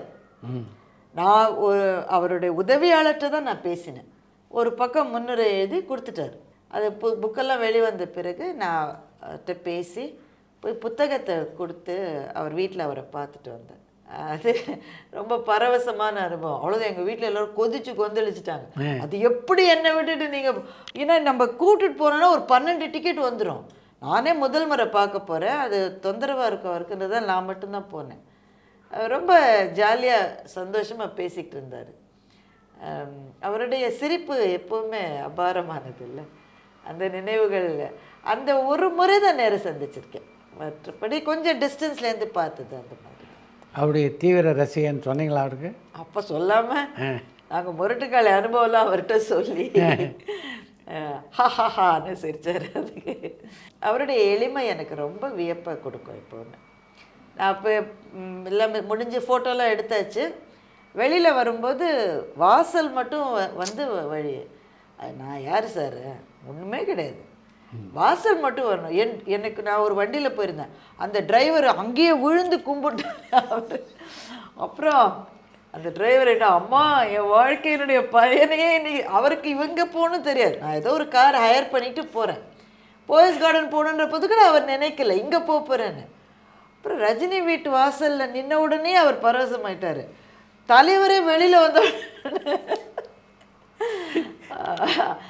அவருடைய, ஆனால் அந்த டிரைவருக்கும் அவர் வணக்கம் சொன்னார். சார், என்னுடைய ஓட்டுநர் என்னுடைய சொந்த வண்டி ஓட்டுநர் கூட இல்லை, நான் ஒரு வண்டியை ஹையர் பண்ணிட்டு வந்திருக்கேன், அந்த ஓட்டுநர் அவர் அவ்வளோ தள்ளி நிற்கிறார், இங்கிருந்து குனிந்து அவர் வணக்கம் சொல்கிறார்.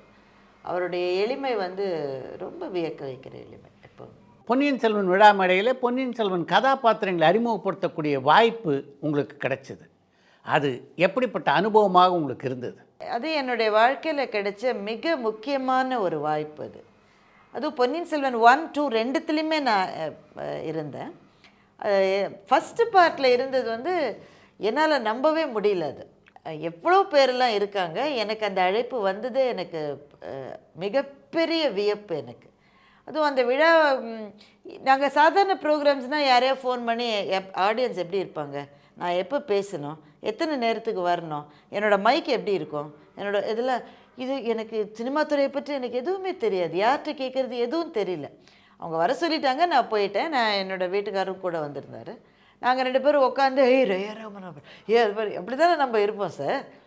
ரஹ்மான் கூட வந்துட்டார், ஐஸ்வர்யா ராய் வருவாங்களே, இப்படி பார்த்துட்டே இருக்கும்போது என் பேரை சொல்லி கூப்பிட்டுட்டாங்க. I was not at all prepared. ஒரு விழான்னா வரவேற்புரை இதெல்லாம் நான் எதிர்பார்த்துட்டு இருக்கேன். அவங்க ட்ரெடிஷ்னலாக எதையுமே செய்யல, நேராக கூப்பிட்டுட்டாங்க. அங்கே போய் மேடையில் எங்கே நிற்கணும்னு எனக்கு தெரியல. அப்புறம் மணி சார் கீழே இருந்து சொல்கிறார், இப்படி ஏன்னா அங்கே ஒரு இன்ட்டு போட்டு வச்சுருக்கேன், அங்கே தான் நிற்கணும்னு சார், அது கூட எனக்கு தெரியல. அங்கே நின்று ஒரு 20 நிமிஷம் பொன்னியின் செல்வனை பற்றி நான் பேசினேன். அந்த படத்தில் என்ன காட்சிகள் வரப்போகுதுன்னு எனக்கு தெரியாது, ஸ்கிரிப்ட் என்னன்னு எனக்கு தெரியாது. ஆனால் ஒரு வாசகராக பொன்னியின் செல்வனில் நான் எதை ரசித்தேன் அப்படின்றத நான் பேசினேன். அது பெரிய அளவில் வந்து பாராட்டை பெற்றது அந்த உரை. அது எனக்கு கிடைத்த மிகப்பெரிய வாய்ப்புகளில் ஒன்று. மணி சாருக்கும் அந்த குழுவினருக்கும் என்னுடைய நன்றி. ஏன்னா சில நிகழ்ச்சிகள் வந்து எப்போவுமே பசுமையாக நம்ம மனசில் இருக்கும். அது ஒரு மகத்தான வாய்ப்பு. நிறைய பேர் வந்து அந்த படத்தினுடைய பிரம்மாண்டம் இருந்தாலும் அவங்களுக்கு சில பயம் இருந்தது. இதெல்லாம் புரியுமா நமக்கு? பேரெல்லாம் கேட்டாலே பயமாக இருக்குது. பழுவேட்டரையர்ன்றான், செம்பியன் மாதேவின்றான், இதெல்லாம் நமக்கு புரியுமான்னு. அப்போ என்னுடைய பேச்சு என்பது அந்த ஒரு சின்ன வாயிலை திறந்தார் போல இருந்தது. இதுதான் கதை, இவர்கள் தான் சோழர்கள், நீ உள்ளே வந்து பாரு, அப்போ தான் இந்த பிரம்மாண்டம் உனக்கு தெரியும்னு ஒரு ராமர் பாலத்தை கட்டுவதற்கு அணில் ஒரு சிறு மணலை எடுத்து கொடுத்த மாதிரி அந்த முதல் பேச்சாகவே என்னுடைய பேச்சு அமைந்தது என்பது எனக்கு நம்ப முடியாத ஒரு வாய்ப்பு. அது நீங்கள் பல மேடைகளில் தனிப்பட்ட பேச்சும் பேசியிருக்கீங்க, பட்டிமன்ற மேடைகள்லையும் பேசியிருக்கீங்க. இந்த ரெண்டில் எது உங்களுக்கு ரொம்ப நெருக்கமானது மனதுக்கு? இது நான் ரொம்ப சேலஞ்சுனா பட்டிமன்றத்தில் பேசுறது தான் சவாலானது. ஏன்னா அந்த நேரத்தில் நமக்கு தோணணும் அது. ஆனால் நான் செய்ய வேண்டியது என்னவென்றால் அந்த தனிப்பேச்சு தான் நான் செய்ய வேண்டிய பணின்னு நான் நினைக்கிறேன். என்ன காரணம்னா மோஸ்ட்லி நான் மோட்டிவேஷன் ஸ்பீச்சஸ் தான் பேசுகிறேன். தனிப்பேச்சு என்பது மோஸ்ட்லி மோட்டிவேஷன் தான். அதுவும் இளைஞர்களுக்காக பேசுகிறேன். கல்லூரி மாணவர்கள், பள்ளி மாணவர்களை +1 +2 படிக்கிறவங்க, அவங்களுக்காக தான் நான் நிறைய பேசுகிறேன். பெண்களுக்காக பேசுகிறேன். அவங்கக்கிட்ட ஒரு 1 hour பேசினோன்னாக்க அவங்க வாழ்க்கையில் சந்திக்கிற சில பிரச்சனைகளிலிருந்து வெளியே வருவதற்கான ஏதோ ஒரு வெளிச்சத்தை சில சமயம் என் பேச்சு அவங்களுக்கு கொடுத்ததை அவங்க சொல்கிறாங்க. நமக்கு அந்த நேரத்தில் நான் பேசியாச்சு வந்தாச்சு. அதுக்கு பிறகு எங்கேயோ பார்த்துக்கிட்டு யாழ்ப்பாணத்தில் நல்லூர் கந்தசாமி கோயிலில் நான் போகிறேன். ஒரு பெண் என் கையை பிடிச்சிக்கிட்டு அழறாங்க. அழுதுட்டு போயிட்டாங்க. எப்படியோ எந்திரிச்சு வந்துட்டேன். அதுக்கு உங்கள் பேச்சு ஒரு பெரிய உதவின்னு சொன்னாங்க. எங்கே விழுந்தாங்க, எங்கே அடிபட்டது, எப்படி எழுந்தாங்க எனக்கு தெரியாது, அவங்க யாருன்னு எனக்கு தெரியாது, இனிமேல் அவங்க வாழ்க்கையில் நான் அவங்கள பார்க்கவும் மாட்டேன். ஆனால் அந்த பெண் அந்த கோவிலில் என் கையை பிடிச்சிக்கிட்டு அழுதாங்கன்றது என்னுடைய பேச்சில் ஏதோ ஒரு வரி அவங்களுக்குள்ளே இருக்கிற எதையோ ஒன்று ஏற்படுத்தியிருக்கு. சரி நம்ம எந்திரிச்சு வந்துடலான்ற ஒரு ஊக்கத்தை வந்து கொடுத்துருக்கு.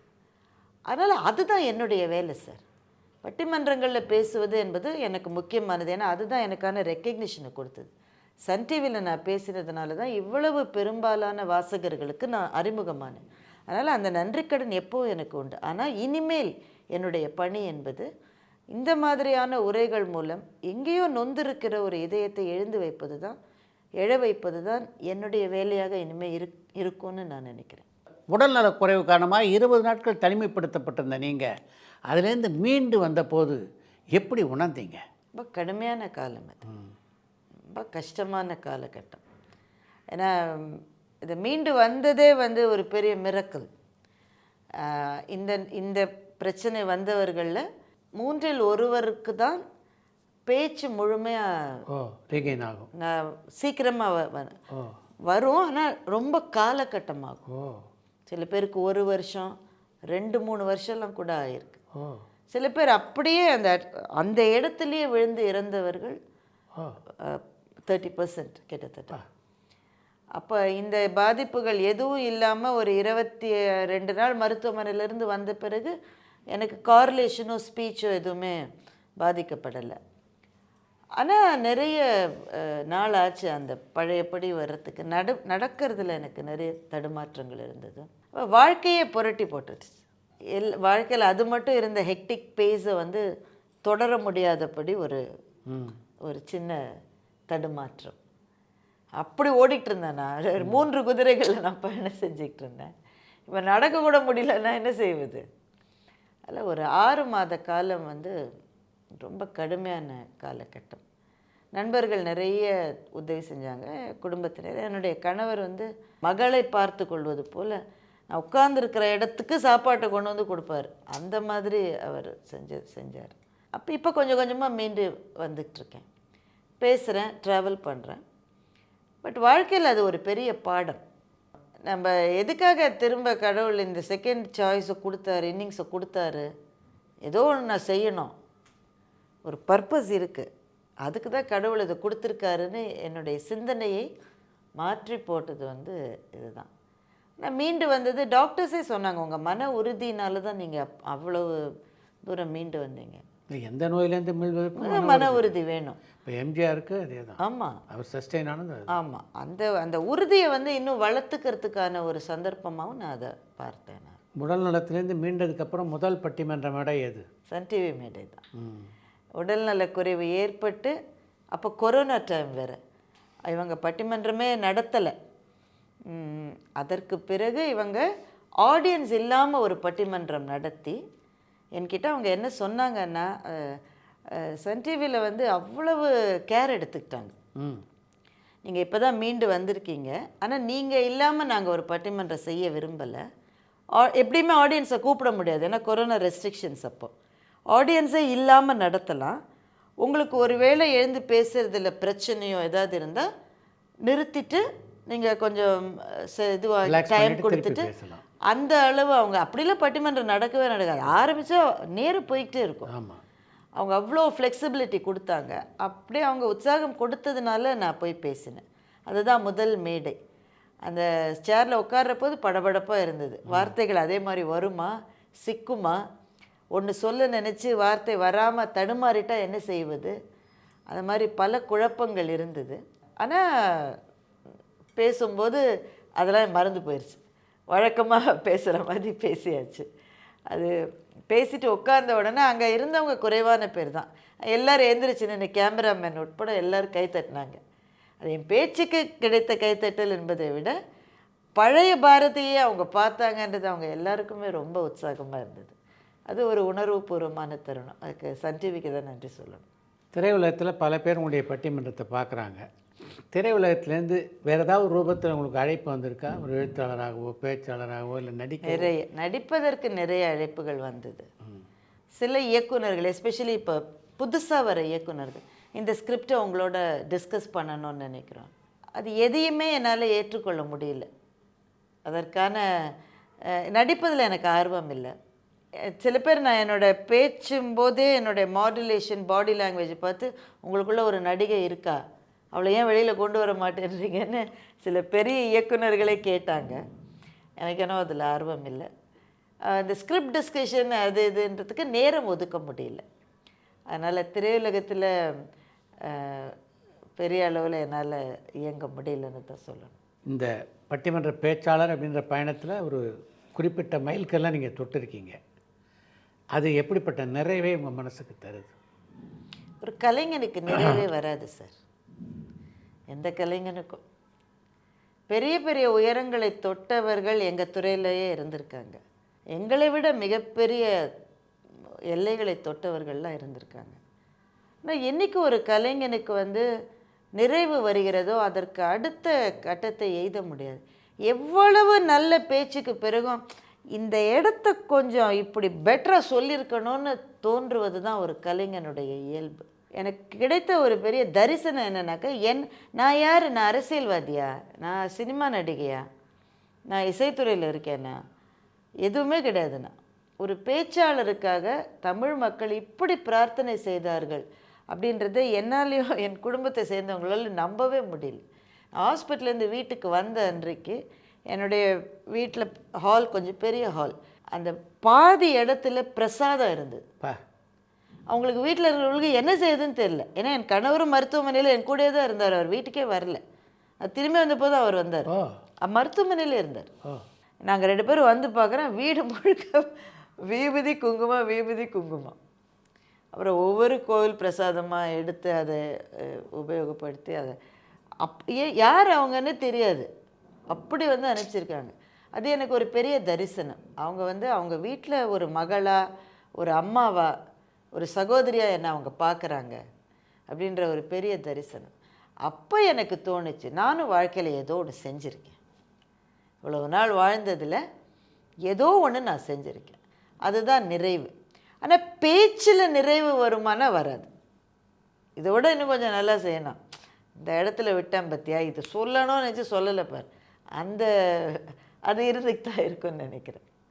ஆன்மீகத்தில் பாரதி பாஸ்கருக்கு ஈடுபாடு உண்டா? முழு ஈடுபாடு. நான் ஒரு ஆன்மீகவாதி என்று சொல்லுவதில் எனக்கு பெரிய நிறைவு கிடைக்கிறது. இலக்கியத்தை பொறுத்தவரை நான் இலக்கியம் நிறைய படிக்கிறவன். பக்தி இலக்கியங்களினுடைய பங்கு தமிழில் மிக அதிகம்னு நான் நினைக்கிறேன். பக்தி இலக்கியம் பல காலமாக இருக்குது. மிக குறிப்பாக ஆழ்வார்கள் நாயன்மார்களினுடைய அந்த காலத்தில் தமிழுக்கு கிடைத்த அந்த வளமும் செல்வமும் அப்போ தான் வந்து பன்மடங்கு பெருகியது. அந்த மாதிரியான உரைகளை ஆற்றுவதில் எனக்கு ரொம்ப ஆர்வம் உண்டு. நான் ஒரு முழுமையான ஆன்மீகவாதி. ஆன்மீக சொற்பொழிவுலாம் நடத்திருக்கீங்களா? நிறைய. அதான் நான் சொன்னேன்ல, அதெல்லாம் டிவியில் வராத சொற்பொழிவுகள். அதெல்லாம் கிருஷ்ணா ஸ்வீட்ஸ் கோயம்புத்தூரில் வந்து எப்போ வருவாரோன்னு ஒரு சீரீஸ் நடத்துவாங்க. அதில் யாராவது ஒரு ஆன்மீகவாதி ஒருத்தரை பற்றி பேசணும். ஆழ்வாராக இருக்கலாம், நாயன்மாராக இருக்கலாம், வள்ளலாராக இருக்கலாம், யாராக வேணாம், நமக்கு வழிகாட்டிய ஒரு குருன்ற இடத்துல இருக்கக்கூடிய அந்த மாதிரியான உரைகளுக்கு பெரும் தயாரிப்பு தேவை. அதை செய்கிற போது எனக்கு வந்து மிகுந்த அது ரொம்ப ரெஃப்ரெஷிங்காக இருந்தது. நம்ம வாழ்க்கையில் தேடி ஓடிட்டுருக்கிற பல விஷயங்களுக்கு பொருளே இல்லைன்றத ஆன்மீகம் தான் நமக்கு புரிய வைக்கும். அப்போ எதை நோக்கி போகணுன்ற பாதையும் அதுதான் நமக்கு காட்டும். நிறைவு என்பதை பற்றி நீங்கள் கேட்டீங்கல்ல, அந்த நிறைவு என்பது கடைசியில் எப்போ வரும்னா அப்படியே சரண்டர். அது நமக்கு நல்லது நடக்கலாம், கெட்டது நடக்கலாம். மனசு எப்போவுமே டர்புலண்ட்டாகவே இருக்குது. அது ஏன் வரல, இது ஏன் வரல, இருந்தாலும் தரேன், நான் பற்றியா ஏமாற்றிட்டேன் பாரு, இவன் இன்னும் தரல, அவனுக்கெல்லாம் கிடைக்கும். இந்த டர்புலன்ஸ் போகணும்னா நான் செய்வது எதுவுமே இதுக்காக இல்லை. இது வந்து ஒரு சரண்டர். அந்த பெயர் இல்லாமல் உருவம் இல்லாமல் ஒன்று இருக்குல்ல, பிரபஞ்சம் முழுக்க பரவி ஒன்று இருக்கேன், அதனுடைய காலில் வந்து நம்ம சரணடைவது தான் அப்படின்ற ஒரு எண்ணத்தை ஆன்மீக பயணம் தான் கொடுக்கும். ஜெயகாந்தன் ஒரு முறை சொன்னார், கடவுளுக்கும் மதத்துக்கும் என்ன சம்பந்தம் அப்படின்னு கேட்டார். அப்போ நாம் நினைப்பது வந்து எனக்கு நான் போகிற பாதை என்பது நான் பிறந்து வளர்ந்த என்னுடைய மதம். ஆனால் இது ஒன்று தான் பாதைன்னு இல்லை. எந்த பாதையில் போனாலும் அந்த பரம்பொருளிடம்தான் சரணடையணுன்றதில் எனக்கு தீவிரமான நம்பிக்கை உண்டு. அதுதான் வந்து ஆறுதலையும் அமைதியும் கொடுக்க வல்லது. அரசியலில் உங்களுக்கு ஆர்வம் உண்டா? தனிப்பட்ட கருத்துக்கள் உண்டு, ஆர்வம் உண்டு. ஆனால் பொது மேடைகளில் நான் அரசியல் பேசுவதில்லை. எல்லாருக்கும் இருக்கும் தானே. நிறைய ரொம்ப ஃபாலோ பண்ணுவேன். சில பேர் ரொம்ப நெருங்கிய நண்பர்கள், வீட்டில் உறவினர்களோட காரசாரமான விவாதங்கள் பயங்கரமாக நடக்கும். ஆனால் என்னை நான் வெளிப்படுத்தி கொள்வதில்லை. கட்சி சார்புன்றதை விட சித்தாந்த சார்புன்றது தான் எனக்கு அதிகம். அதை வெளியில் சொல்கிறது இல்லை. எனக்கு போய் ஓட்டு போடுறதோட சரி. உங்களுடைய குடும்பத்தை பற்றி சொல்லுங்கள். என் கணவரை பற்றி சொன்னேன். அவர் ஒரு சார்ட்டர்ட் அக்கௌண்டன்ட். அவர் பல்லாண்டு காலம் சிஎஃப்ஓவாக பணியாற்றி விட்டு இப்போ வந்து வேறு நிறுவனங்களுக்கு உதவி செஞ்சிட்ருக்காரு. 2 மகள்கள் எனக்கு.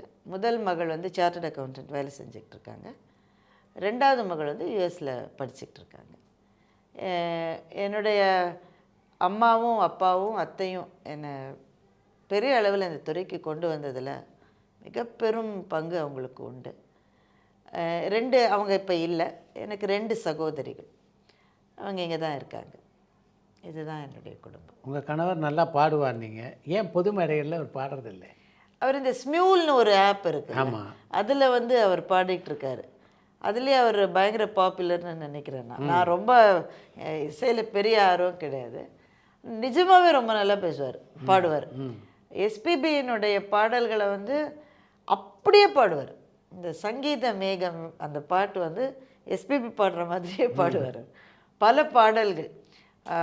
முதல்ல அவரை நான் சந்தித்த போதே அது ஒரு எஸ்பிபியோட பாட்டை வந்து நான் வச்சு கேட்டுட்டு இருந்தேன். அதுதான் கனெக்டா? ஆமாம். ஒரு ராகம் பாடலோடு காதில் கேட்டதும், சிவகுமார் ராதா நடித்த ஒரு படம் அது. அந்த பாடல் வந்து ஒலிச்சிக்கிட்டு இருந்தப்போ தான் அவர் முதல்ல எங்கள் வீட்டுக்குள்ளே வந்தார். அஃப்கோர்ஸ் அப்போது உடனடியே இப்போ முதல் சைட்லேயெல்லாம் எதுவும் இல்லை. ஆனால் இன்றைக்கு அந்த நாளை நினச்சி பார்க்குற போது அதுவே அதுதான் எங்களை இணைத்ததுன்னு கூட நான் நினைப்பேன். ரொம்ப அருமையாக பாடுவார். பொது மேடைகளில், ஏன்னா அவர் வேலையில் இவ்வளோ நாள் ரொம்ப பிஸியாக இருந்ததுனால அவர் அந்த சைடுக்கு போகவே இல்லை. இப்போ கொஞ்சம் பாட ஆரம்பிச்சிருக்காரு அவர். புது மேடைகள்லையும் கூட. பாடுறாரா? ஆமாம். ஓ, யாரோட? சில குழுக்களில் இணைஞ்சு பாடுறாரு. ரொம்ப நன்றி. உங்கள் அனுபவங்கள்லாம் நம்ம ரசிகர்களோட கேள்விகள் சுவாரஸ்யமாக இருந்தது. நன்றி சார். தேங்க்யூ.